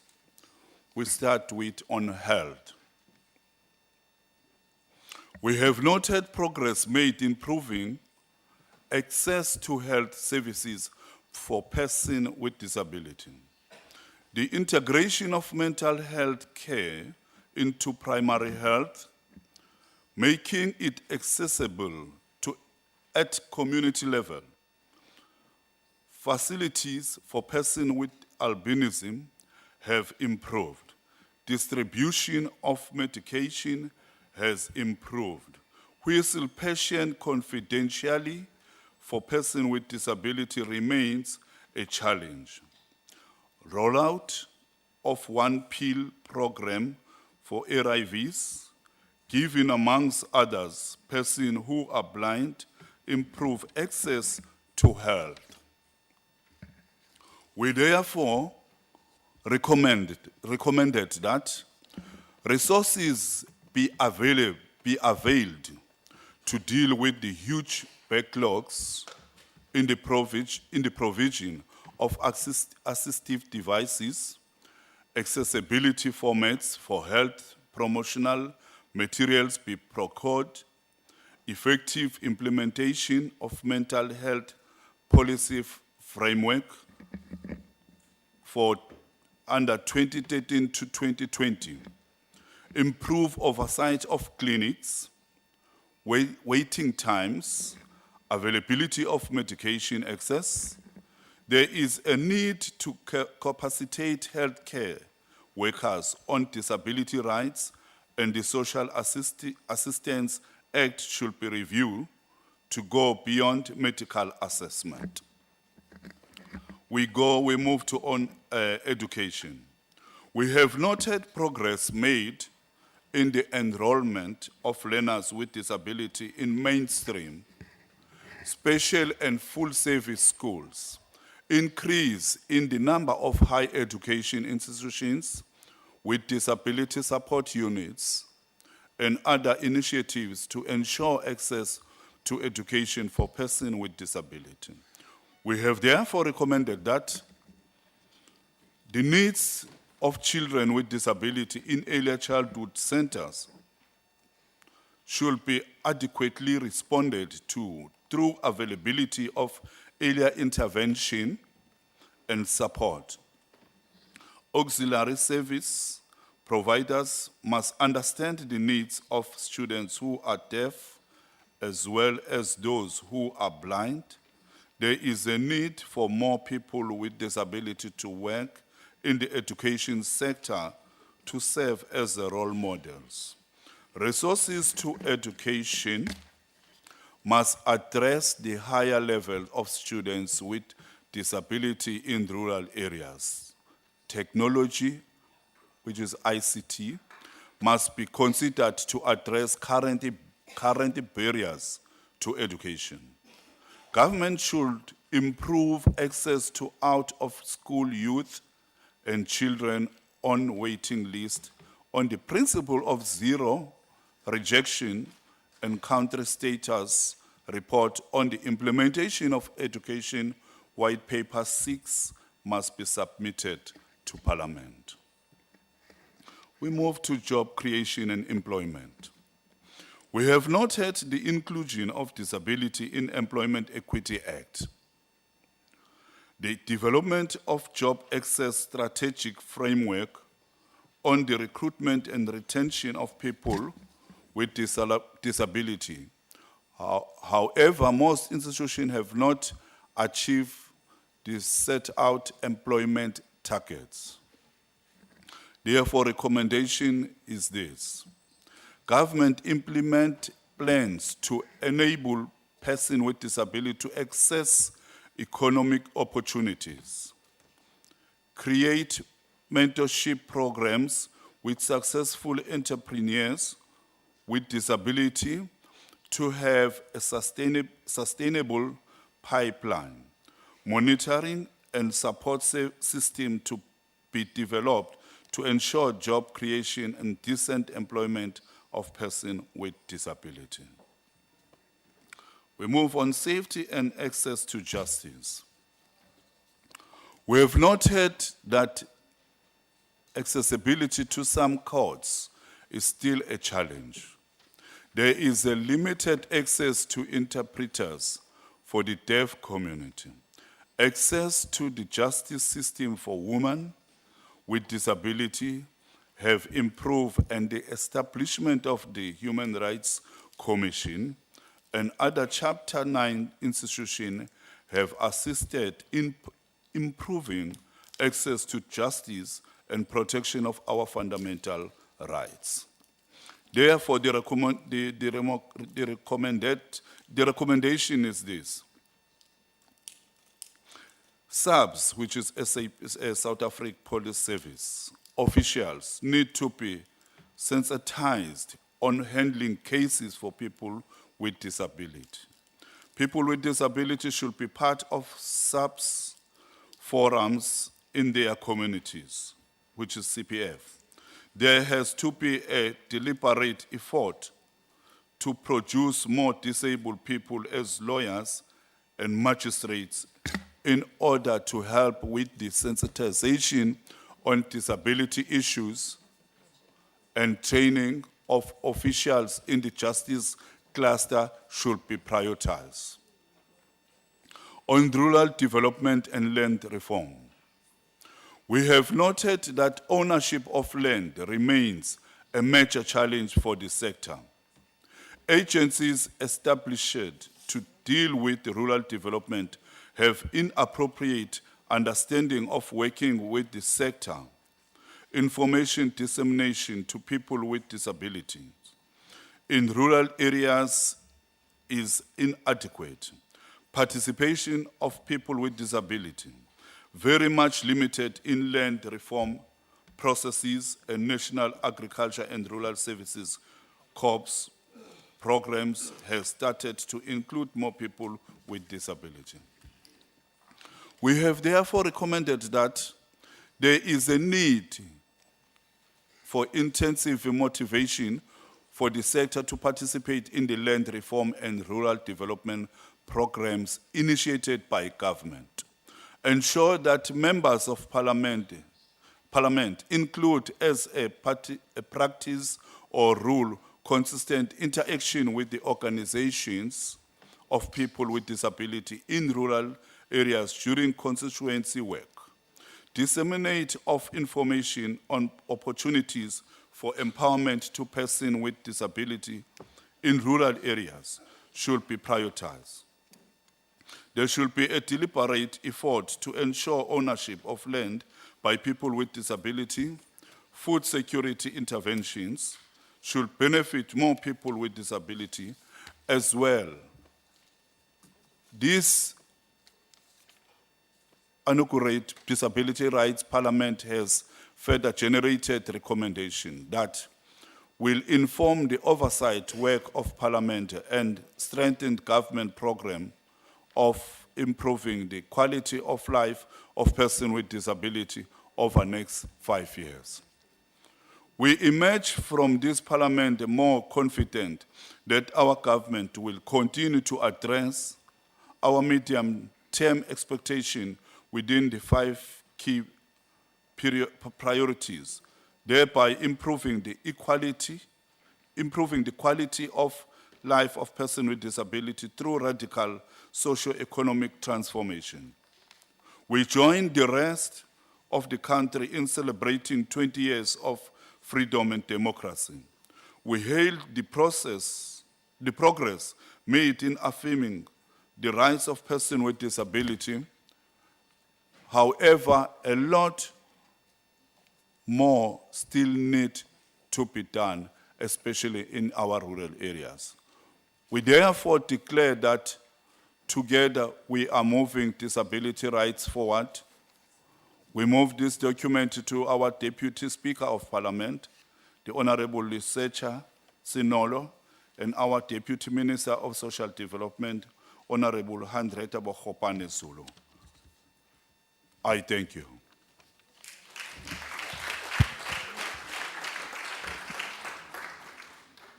Thank you, Honorable Member.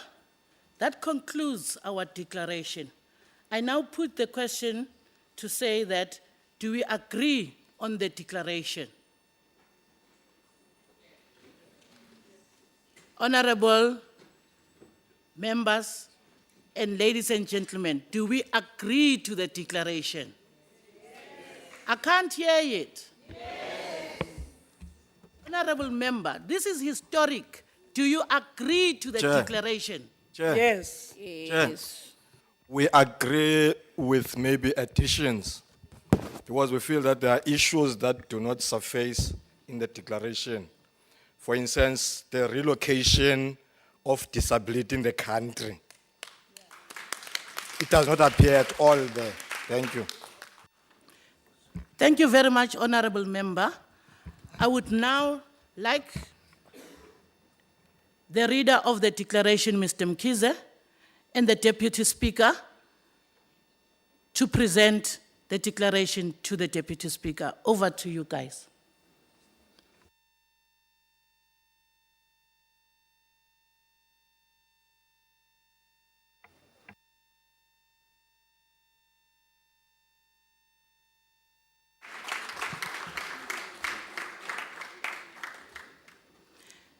Thank you very much.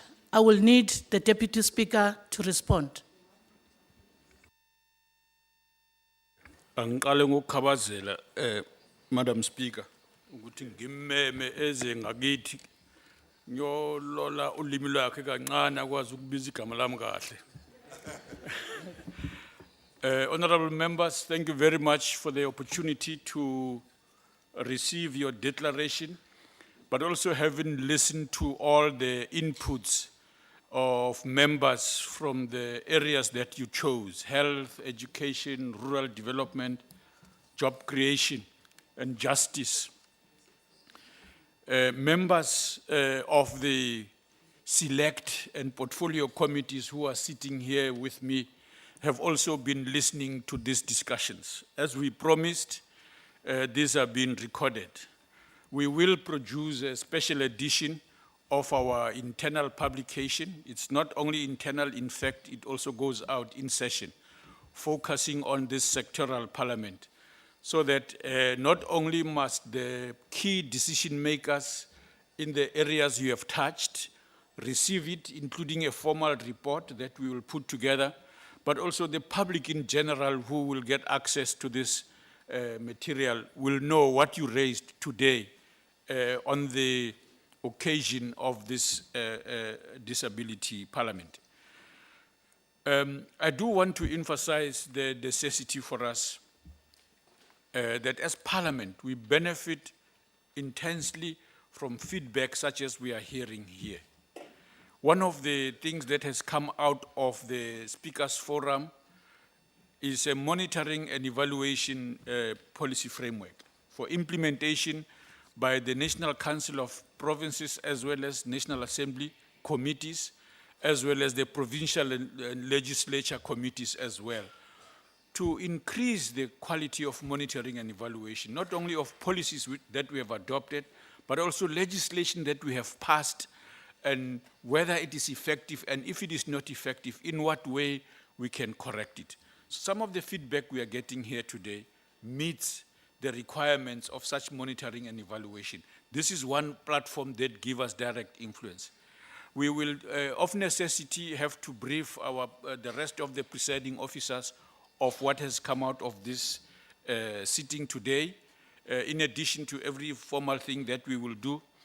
But also, Nelson Mandela, Utatu Nelson Mandela, who we remember on this first anniversary of his passing away, came from a tradition of struggle that understood that people are their own liberators, that people are not waiting to be assisted. They know what they want, but they also recognize the reality that often there are obstacles that only the state can remove or help remove, assisting people in doing that.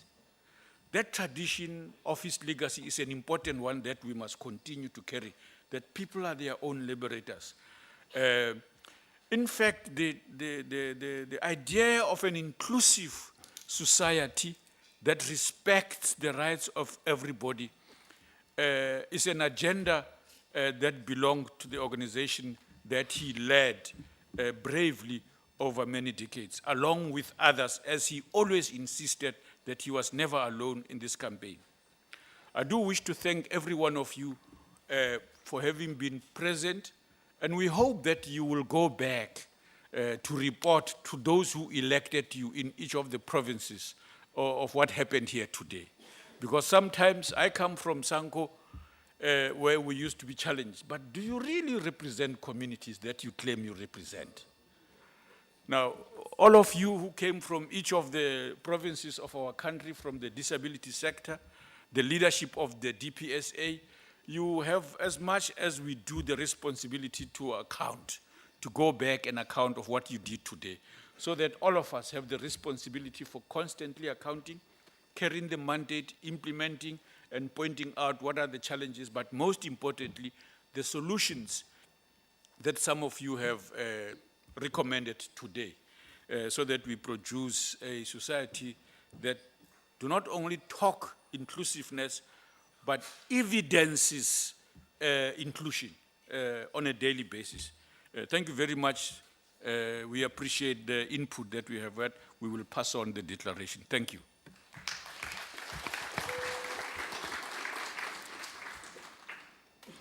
Thank you, Deputy Speaker.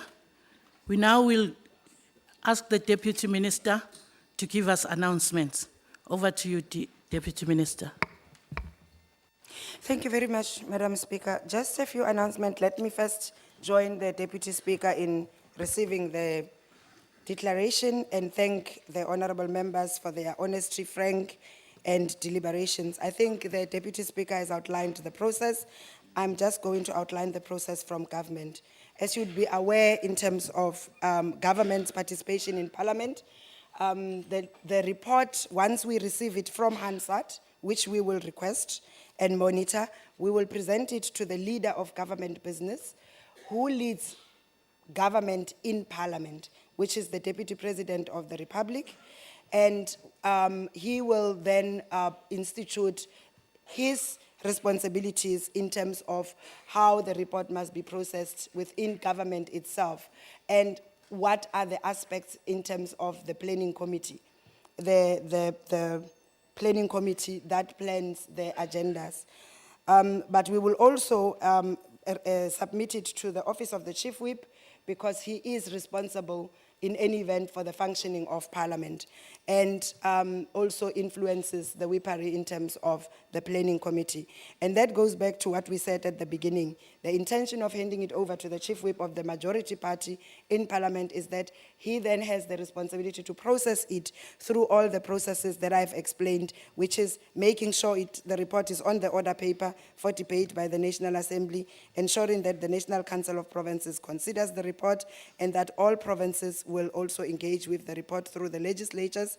And we will also ensure that the relevant committees are able, and the chairs are here listening, they are able to schedule the relevant additional information that they will require from people with disabilities to be able to do the necessary work. Just a few announcements from our side. We want to congratulate Ms. Nomasonto Mazibuko for having been appointed by Minister Batabile Dlamini to chair the committee, the NPO Arbitration Committee.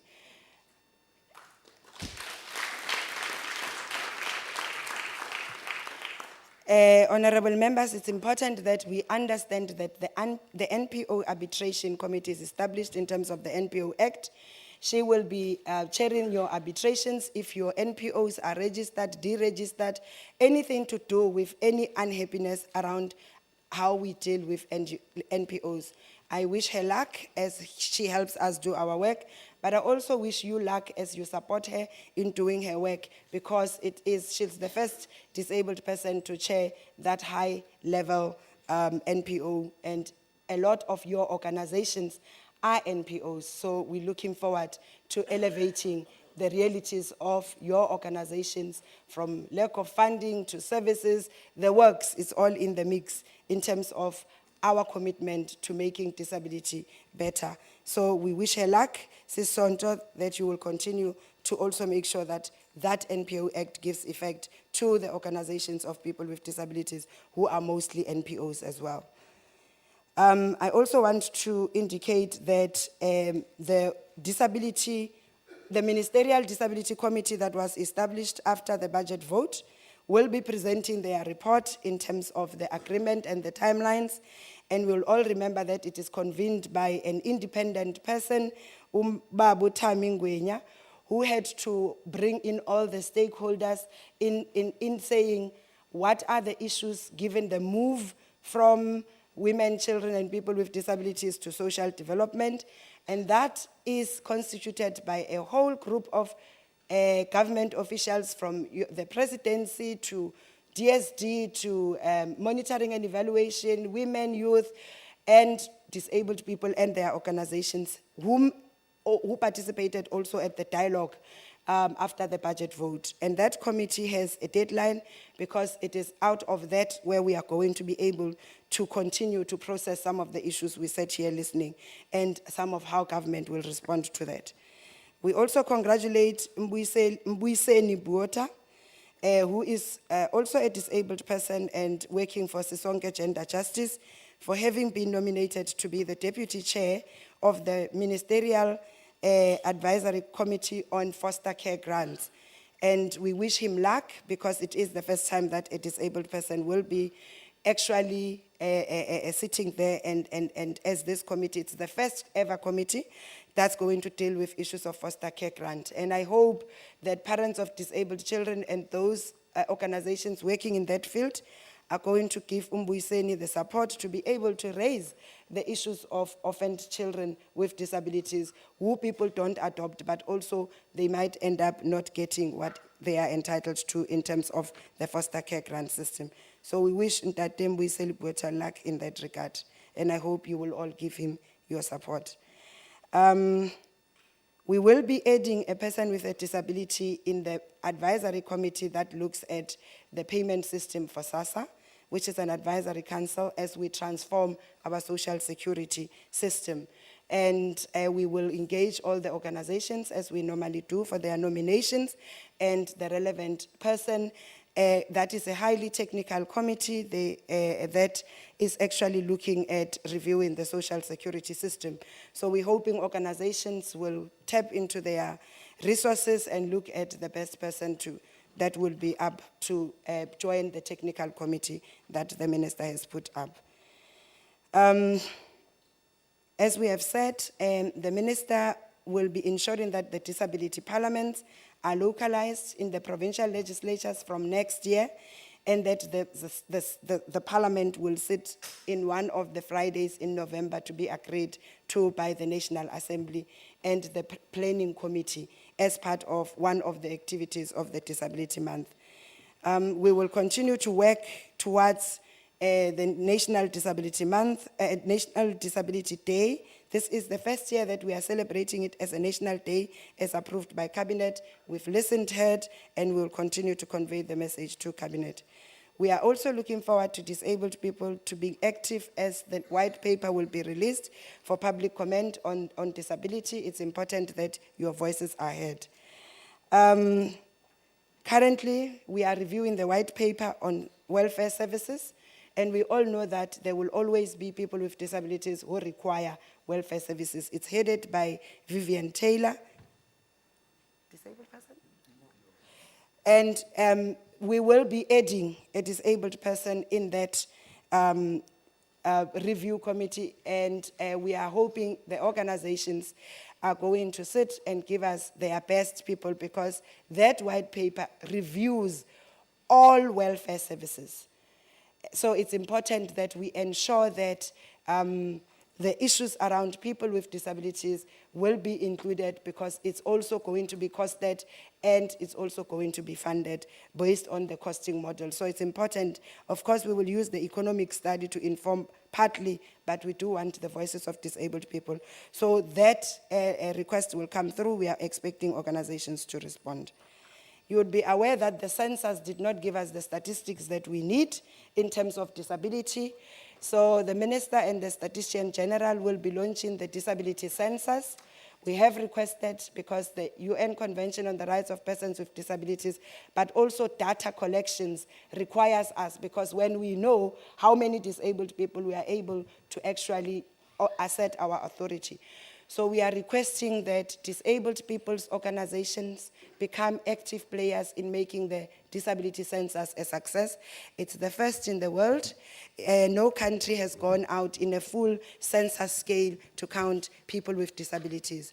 So please help us in your communities, in your constituencies, and be counted, so that we don't work on estimates all the time, but we also begin to use the power of numbers as South Africans with disabilities. And that is a project that's going to be launched. It's ready.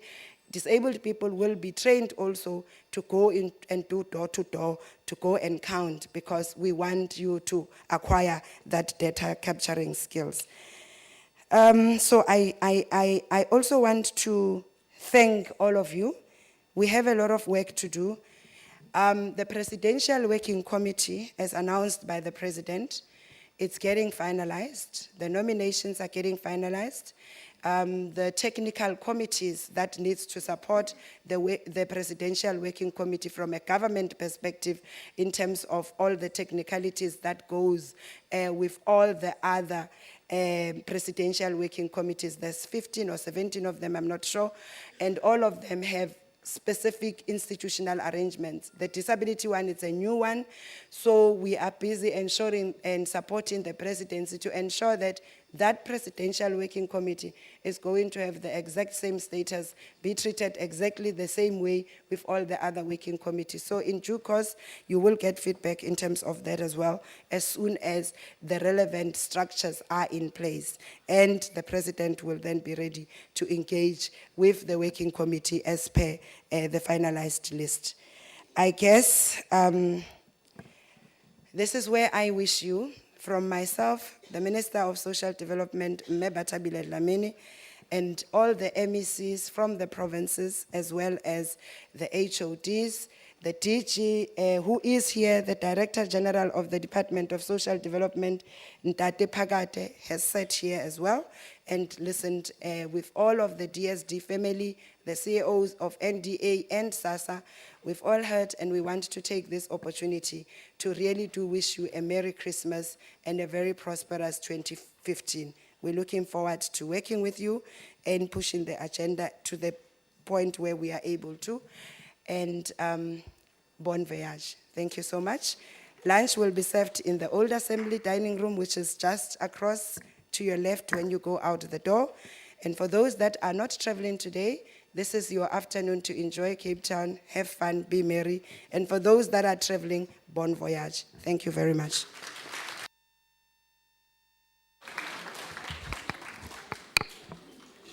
Ladies and gentlemen, I'm still in control. Thank you.